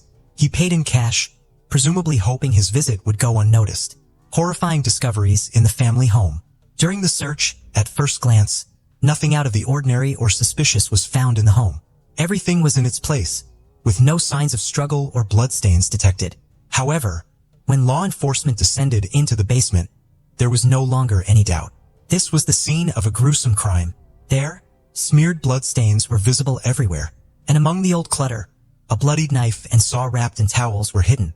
Previously, Walsh had admitted that on January 3rd, he visited his mother's home located on the other side of town. He claimed he had violated his house arrest conditions because his mother needed help with household tasks due to her deteriorating health. But after the grim discoveries in the basement, police suspected that on his way, the man could have disposed of evidence or parts of his deceased wife's body.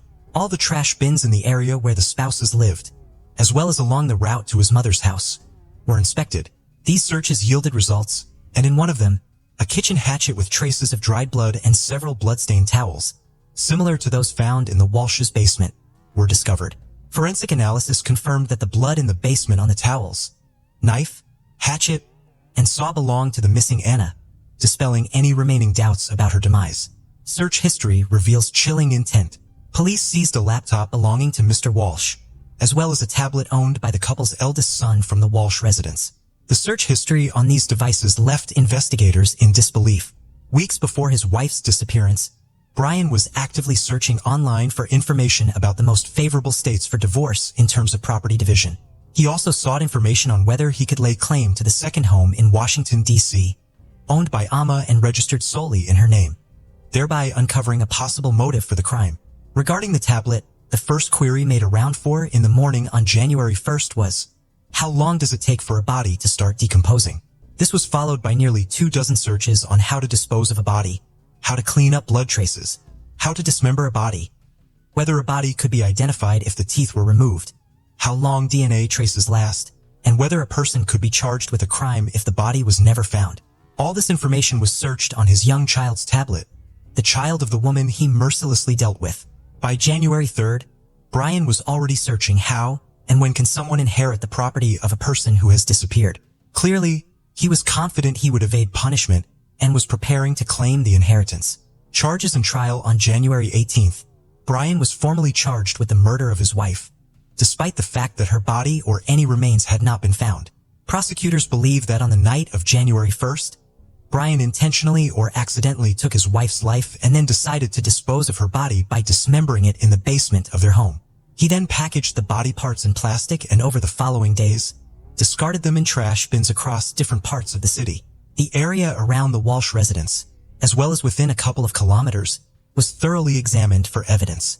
Nearby wastelands, wooded areas, and bodies of water were also searched, but these efforts yielded no results. The defendant himself pleaded not guilty and refused to disclose what he had done with the body. Additionally, it was revealed that Anna had been feeling unhappy lately and had even considered divorcing her husband. She mentioned this several times during phone conversations with her mother and sister. The day before she disappeared, she called her mother asking her to fly from Serbia for a few days. However, her mother apparently did not take her daughter's words seriously and decided to postpone her visit. The trial of Brian Walsh is ongoing. The accused is currently being held at the Norfolk Correctional Facility awaiting his next court date. Anna's mother has been following the investigation from her home as she has not traveled to the United States. The Serbian Ministry of Foreign Affairs has contacted the consulate in New York, which in turn has been in touch with the Norfolk District Attorney's Office to ensure that Anna's mother is timely informed about the investigation and hearings. As for the Walsh's 3 sons, they are now under state custody. None of Brian's family members wish to take care of them, citing Anna's mother's age and poor health, and her sister, who currently lives in Canada, also declined to take in her nephews. Only Anna's close friend, Pamela Barton, has expressed willingness to take the boys in, preferring that over them being separated and placed in different foster homes. A group of hikers in Tennessee discovered a dead body on December 22, 1974, while using a shortcut close to the Ober Mountain Aerial Tramway.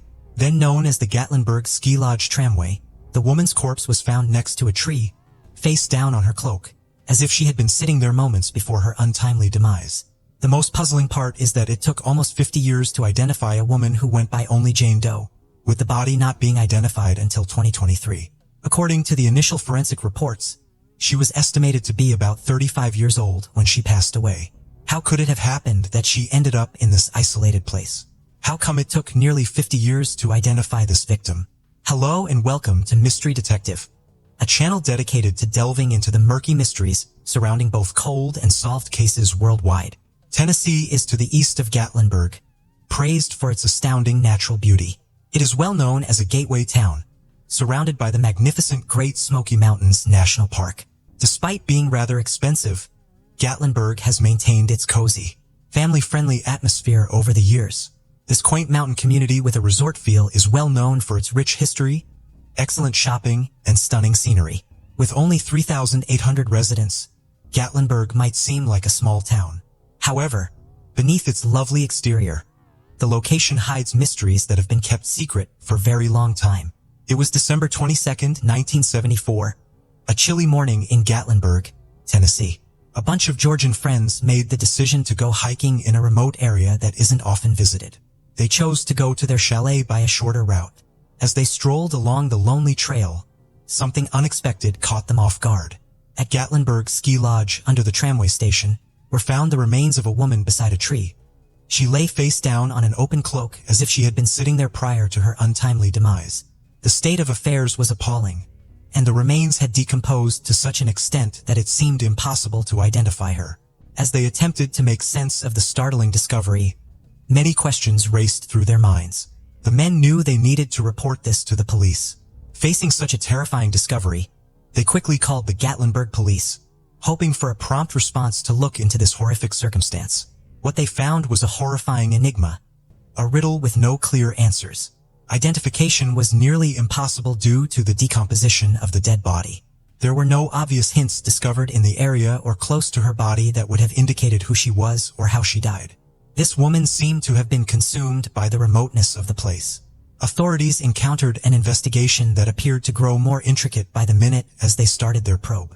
Her remains, when found, revealed that she had passed away approximately 2 months prior to their discovery. The investigators later referred to this woman as Jane Doe because they had no idea who she was. According to the assessment, Jane Doe was 5 feet 8 inches tall, white, and between 30 and 45 years old. Her weight was about 140 pounds. Her hair, which was cut short and had a blonde and brown combination, was found mostly near her remains. When Jane Doe was found, she had no shoes on and was only wearing short brown men's socks. Beside her, her sweater and coat were neatly laid out. She wore extra-large male-like marpai slacks, a white short-sleeve shirt with yellow flowers, and a white button-down sweet tree sweater. There was no finding of any jewelry or other personal items she might have had on her at the time. In the absence of immediate identification, authorities turned to the resources at their disposal. Both her DNA and dental records were available for potential future research. Her fingerprints were regrettably unusable, which increased the mystery surrounding her case. Identifying Jane Doe's body proved to be a challenging task for Sevier County Medical Examiner Dr. John Hickey. Given the complexity of the situation, Dr. Hickey sought assistance from the state's forensic anthropologist, William Bass. They consented to have the body brought to the hospital mortuary for an autopsy. The investigation into Jane Doe's unexplained death commenced, and case number 74-11 was assigned to it. The goal of the autopsy was to determine what caused her death. Regretfully, the report did not provide a conclusive cause of death, despite the best efforts of the medical professionals. Although this finding eliminated the possibility of foul play, it raised more questions about Jane Doe's demise. In January of 1975, the hunt for the identity of this enigmatic woman intensified. Investigators put in a lot of overtime, contacting neighboring states such as South Carolina, Kentucky, Virginia, North Carolina, Alabama, and Georgia, and writing letters to different police departments. The TBI and FBI were contacted to offer support. They searched for clues to her identity, but were unable to find any, which led to a depressing stop. Investigators were baffled by the Jane Doe mystery for years. They created a composite image of her face in 2007 using computer technology. The investigators were able to get a glimpse of her actual appearance thanks to this incredible reconstruction. Her height, weight, hair color, and eye color were all calculated in the hopes that this composite would help someone remember her and help identify her. But when this new lead failed to yield a breakthrough, investigators' hopes were dashed again. Unfazed by the persistent challenges, they looked into a state-of-the-art identification technique in 2007 by utilizing the dental identification system of the National Crime Information Center. Jane Doe's identity remained a mystery in spite of this. It seemed that the case would never be resolved. In an effort to find out the truth, the case was reported to the National Missing and Unidentified Person Systems. The identity of Jane Doe remained a mystery for decades despite constant investigation. Consequently, this case eventually turned cold. Just like a lot of others, Detective Cindy Myers of the Gatlinburg Police Department took on this case in 2021. Myers had been plagued by the mystery of the mysterious Jane Doe for a considerable amount of time, even after years of intensive research. She wasn't sure the mystery would ever be unraveled, but Detective Myers was determined to revive the cold case, even though she knew that technology had advanced significantly since the 1970s. A specialized laboratory in Texas, renowned for its proficiency in forensic genetic genealogy testing, was the place Detective Myers turned to for answers. A US-based company called Offram focuses on utilizing genetic genealogy to crack cold cases, like unsolved murders and disappearances, through the use of single nucleotide polymorphism and short tandem repeat testing. They provide law enforcement agencies with the instruments and techniques necessary to ascertain family ties among victims, regardless of how closely or distantly related they are. They also offer DNA forensic genome sequencing as one of their services. Jane Doe's skeletal remains were carefully transported to Offram's lab, where a thorough examination was conducted. A thorough DNA profile was created by Offram's experts using forensic gray genome sequencing. The DNA profile was utilized by Offram's genetic genealogy team to locate potential Jane Doe relatives. They carefully pieced together a likely connection to the unidentified woman, following each lead that led them down a convoluted path through public records and family trees. It was a challenging process that required perseverance and unwavering concentration. February of 2023 brought rewards for their efforts. Officials from Offram called Detective Cindy Myers with some startling information. They had found a possibility in a mass to an Arkansas-based woman. Investigators traveled to find this woman, and they learned an incredible fact. She disclosed that her sister had vanished in August of 1974, with the last known sighting occurring in Tennessee. This discovery allowed for the critical piece of the puzzle to be assembled. The woman in Arkansas promptly provided a DNA sample, which was then submitted for direct comparison with Jane Doe's remains. Finally, after all these years, the result was known. Charlotte Roberta Henry, who was only 35 years old when she passed away, was positively identified as Jane Doe. She was the sister of the individual whose DNA was obtained for comparative analysis. On January 4, 1939, Charlotte Roberta Henry was born in Tulsa, Oklahoma, to Paul and Roberta. Her sister's name remains unknown, but she had a brother named Paul Henry. But what is known about her early years is scarce. She had blonde-brown hair, hazel eyes, and was about 5 feet 8 inches tall. We don't know anything about her marital status or if she had children. The only thing that is known for sure is that her family last saw her at her father's funeral in April of 1974. All communication with her abruptly stopped after that terrible incident. Her family didn't receive a letter from her until August of that year. The family had no idea that this would be the last letter they would receive from her. The authorities never wavered in their quest for answers, and the confirmation of Jane Doe's identity as Charlotte Roberta Henry was a momentous occasion. They have now received closure on this protracted case. Although the reason for Charlotte's passing and the events leading up to it are still unknown, her identification ends a nearly half-century-long mystery. The Gatlinburg Police Department's investigative division has received praise from Police Chief Randy Brackens for their unwavering commitment to solving this case. Over the years, a number of detectives in our investigative division have worked this case to ascertain Ms. Henry's identity. Despite a tragic conclusion, the revelation provides much-needed peace to Ms. Henry's sister, who had been living in constant uncertainty for almost 50 years about her sister's whereabouts. Now that the family has answers thanks to the investigators' persistence, the situation's ongoing tragedy can be put to rest. Though it is impossible to claim that this poor victim received justice, at least this tragic case was resolved when it appeared impossible at first. What do you think happened to Charlotte Roberta Henry?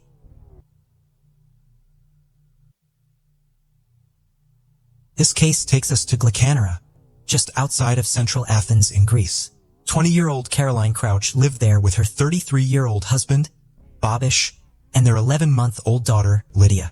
Caroline was described as a compassionate and caring but feisty person, holding a black belt in kickboxing. She adored animals and had adopted a husky puppy from the Marathon Animal Association when he was just 2 months old. She named him Roxy, and as well as Roxy, the couple also had 4 cats. Caroline had moved to Greece from England, aged just 8 years old, and had spent over half her life there.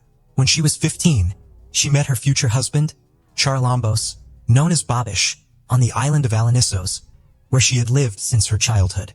Bobish's parents owned a holiday home there, which he would visit. Although he was 12 years her senior, the pair eventually began dating. They lived together in a house in Glykannara, and in 2018 the couple made plans to marry. Bobish was a successful and well-respected helicopter pilot, and Caroline had studied statistics at university with hopes to go to catering school one day. A few weeks after the couple's wedding, Caroline found out she was pregnant, but tragically, just 3 months later, she would miscarry. But after this, she went on to give birth to a baby girl, whom the couple named Lydia. Caroline's world revolved around Lydia, and everyone that knew Caroline said that being a mother was absolutely everything to her. Police received a phone call from a house in Glykannara, which would turn out to be the home of Bobish and Caroline. The officers were told a story so horrifying that even the most senior and tenured of detectives were left in complete and utter shock. When police arrived at the home in question, they were confronted by a horrendous scene. Caroline's beloved husky Roxy was dead and had been hung by his lead on the stairs.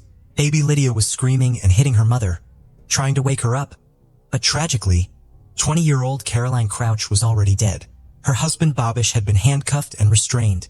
He had tape around his neck, mouth, and eyes. Bobish told police that a gang of men had stormed the home in the early morning hours while everyone was asleep, and a barbaric rampage had ensued. Going off of Bobish's timeline of events, the gang had to have been inside the property for around an hour, arriving there after 1:30 a.m. The gang held a gun to Lydia's head, forcing the couple to show them where the money was stashed. Bobish directed the gang to the money, gave them what they asked for, and begged them not to hurt his family. But despite the couple's cooperation, Bobish said that one of the gang members strangled Caroline with his bare hands, while Bobish was tied to the floor, unable to help her. He said after a while he could no longer hear his wife's cries for help, and shortly after this he lost consciousness and was left for dead. When Babish regained consciousness, he used the small gap in the tape over his eyes to find his phone, and used his nose to dial the last number in his call logs. This number was for one of the couple's neighbors, but because the tape was covering his mouth, all that could be heard on the end of the phone when the neighbor picked up was muffled sounds.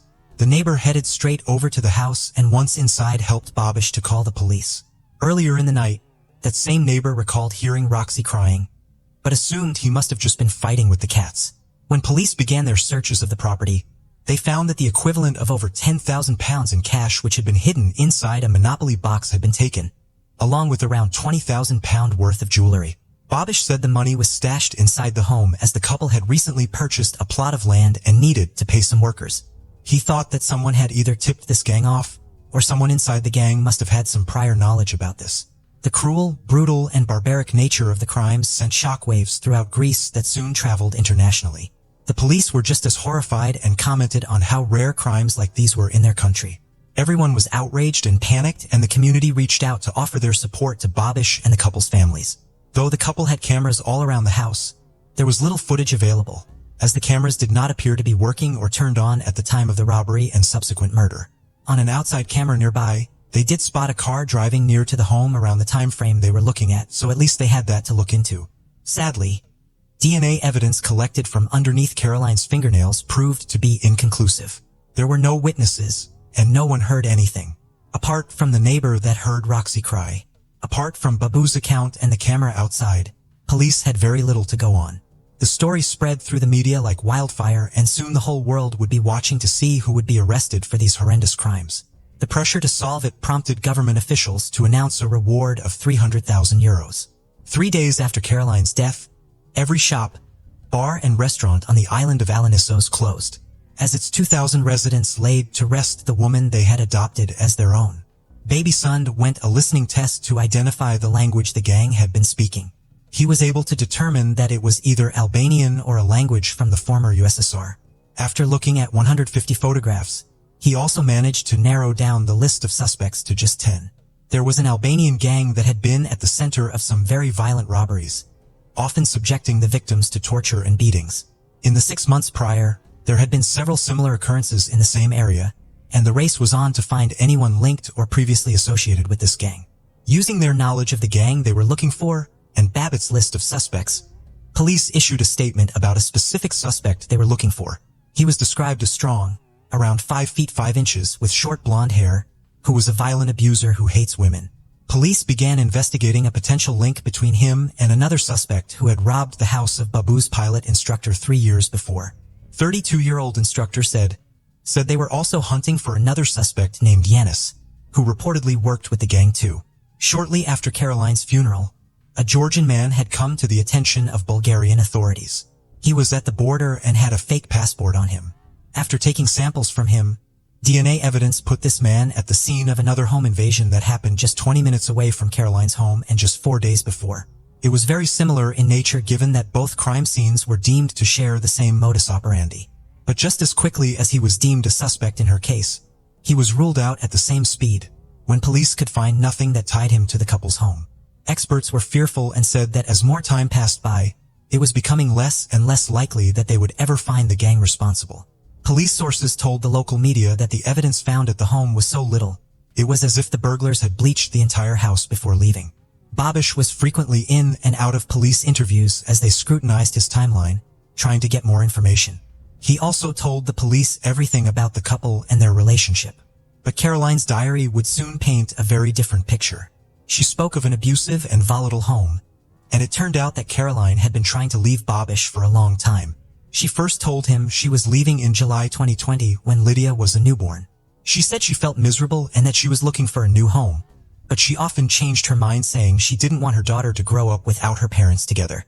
Babish became even more controlling, allegedly installing a tracing app on her phone and accompanying her to her therapy sessions to listen in. The couple's counselor, Eleni, said Caroline told her she was looking for an apartment in central Athens for her and Lydia, near to a cooking school that she had dreams of attending. Eleni also said that Caroline was terrified of her husband hearing anything outside the room and used to check the doors were shut over and over again. Despite often seeking advice from her counselor, One day, out of the blue, Eleni received a message from Caroline abruptly asking to end their sessions. Later it was claimed it was more than likely that this message had actually been sent by Babish. According to Caroline's diary, the pair would fight bitterly and things would often escalate quickly. One diary entry read, "Today my little one is a month old. It's also the day I told Bobby I want to leave. I feel awful." Another read, "I'm thinking of going to my sister. I don't know if I can keep going with Bobby. I love him so much that I can't leave him, even though this relationship hurts me." It is said that Eleni urged Caroline to confide in her mother, but Caroline said she didn't want to disappoint her. 38 days after the violent scene was discovered during Caroline's memorial service, Babish was approached by officers asking him to come in for some more questioning. He begged to stay, but police insisted, stating they had arrested someone and needed Babish to identify him. This was all a ruse. The police were actually taking Babish to the station to interrogate him. His entire story was becoming more and more convoluted and impossible to believe, and holes were appearing everywhere. Alongside Caroline's own words about the toxic relationship and Babish's bewildering story, that not a single witness or camera could corroborate, police already knew that they weren't looking for a gang of people. They were looking at just one person. When the data from Caroline's smartwatch was analyzed, it showed she was in an extreme state of mental or physical stress for 6 minutes around 4 a.m. This revealed that she did not die at the time Babish had originally claimed. Data from his phone showed him walking up and down the stairs of the house for hours while he claimed he was tied up and unable to move. After 8 hours of intense interrogation and being presented with all the evidence the police had collected, Babish finally broke. He admitted that the robbery had been fake and that he had been the one to commit and stage the depraved crimes against Caroline and her beloved dog Roxy. Police revealed that they had immediately suspected Babish of committing the crime after noticing his demeanor when they arrived at the crime scene on the morning of May 11th. Suspicion loomed from the start. Police Chief Petro Safari said, "But we lacked the hard evidence. Babish had courted the media, misled the police, and deceived the world and Caroline's distraught and grieving family, as well as Caroline wanting to dissolve the marriage and leave with Lydia." Police wondered if there was another potential motive for the murder. Money. Babish lived a very lavish lifestyle, one people wondered if he could maintain. He and Caroline had recently been on a luxury holiday to Dubai, had spent the equivalent of £47,000 on land, and designed a £140,000 dream home. Just a week before Caroline was killed, Caroline's mom gave Babish €20,000, and sources also revealed that Babish may have been involved in drug smuggling in his helicopter, which was providing him with the money to fund his luxurious life. Caroline's father David does believe there is some foundation to these rumors. He said his daughter had a strong sense of right and wrong, and if she had seen or heard anything about this, she would not have kept quiet. Looking at the timeline of events and the data available, police pieced together what happened that early morning as best they could. At some point in the evening, Caroline had texted a friend, telling them she was leaving Babish. Data from her phone showed that she had tried to book a hotel with her daughter to stay away for the night. At 12:35 a.m., Babish was seen on the living room camera with Lydia, while texting Caroline, who was upstairs. At 1:20 a.m., Babish removed the memory card from the camera inside the property. The couple continued to argue over text for over 2 hours. At 4 a.m., Caroline's smartwatch suggested she was asleep. Just 1 minute later, the watch registered intense pulse stimulation. 11 minutes after this, Caroline's watch detected no further heartbeats. Her pulse rocketed by 50% at 04:05 a.m. as Babish suffocated her with a pillow. Babish then placed Lydia next to her late mother in an attempt to create a more compelling and shocking crime scene. Caroline had died at a completely different time to that Babish had reported. This gave him time to stage the robbery by throwing clothes around and pretending to loot the house. At some point, he drowned 7-month-old Roxy and hung his body from the stairs. 2 hours later at 6 a.m., Babish made the call to report the fake robbery. A doctor confirmed that Caroline would have died in agony, and police said it was clear from the data on her watch. She had fought for her life with everything she had. In a court appearance, Babish first described smothering Caroline as a hug, saying she was trying to move away from him as they lay in bed, so he held her tightly. At one point, as her face was shaking on the pillow, her mouth and her nose were resting on the pillow, "I kept holding her in my arms until she stopped rocking," he said. "It all lasted about 5 minutes from the time I hugged her until the moment she stopped rocking. I tried to wake her, rocked her, but it was in vain. Then I realized what had happened." He then said that he threw her down on the bed and pressed her face into the pillow until she passed out, before realizing he had killed her. His reason for this, he claimed, was to protect his daughter. He said that Caroline was violent and verbally abusive towards himself and Lydia, and that he had acted in the heat of the moment to save her. "I never wanted to lie. I did what I did to evade arrest to protect my daughter," he said. It was a devastating and hurtful claim for those that knew Caroline to hear. Lydia was Caroline's life, and she worshipped her. She would simply never have acted in any harmful way towards her baby girl. The prosecutors say the killing was absolutely premeditated, pointing to the cameras that Babish had disabled and removed the memory card from before the murder and Caroline's smartwatch data that suggested she was asleep when she was smothered. Babuz is charged with 2 felonies, the first being premeditated murder while in a non-agitated state of mind, the second being abuse of an animal. The 2 misdemeanors he faces are accusing others of a crime and repeatedly providing false testimonies. One of his lawyers resigned, telling reporters, "Babish remains detained in Greece's high-security Korydallos jail, awaiting trial." Sources differ as to the length of sentence he could receive if found guilty, but it has been stated that if the jury is satisfied it was not premeditated, then he could have his sentence drastically reduced. Caroline's death sparked outrage all over the world, but in Greece particularly. It prompted protesters to march the streets, carrying banners reading, "No more domestic violence." Domestic abuse has quadrupled since the country's first lockdown in March 2020, and Caroline's case seemed to force Greece to confront its problems with violence against women, the attitudes of society, the media, and even senior justice officials. The cases of femicide are usually the result of years of domestic violence that has not been treated and has not been answered in the correct way, said Maria Alvanu, who works as a criminologist, lawyer, and women's rights activist. Caroline's grieving parents Susan and David wanted to erase Babish in any way they could, starting by removing the word wife from Caroline's gravestone. It now reads mother and daughter. They were also granted full custody of baby Lydia. Babish parents were denied co-custody, but they were granted visitation rights of 5 days a month. Sources say that despite everything, Caroline's parents have a cordial relationship with Babish parents and are working together to do the best thing for Caroline Crouch, had so much still to accomplish and so many plans for her future before her life was so tragically and brutally cut short. Her baby girl Lydia is now growing up in her late mother's childhood home, and David, Caroline's father, said, "Lydia is fine and like her mother grows more beautiful by the day. She is now walking confidently, eats heartily and charms everyone she comes into contact with."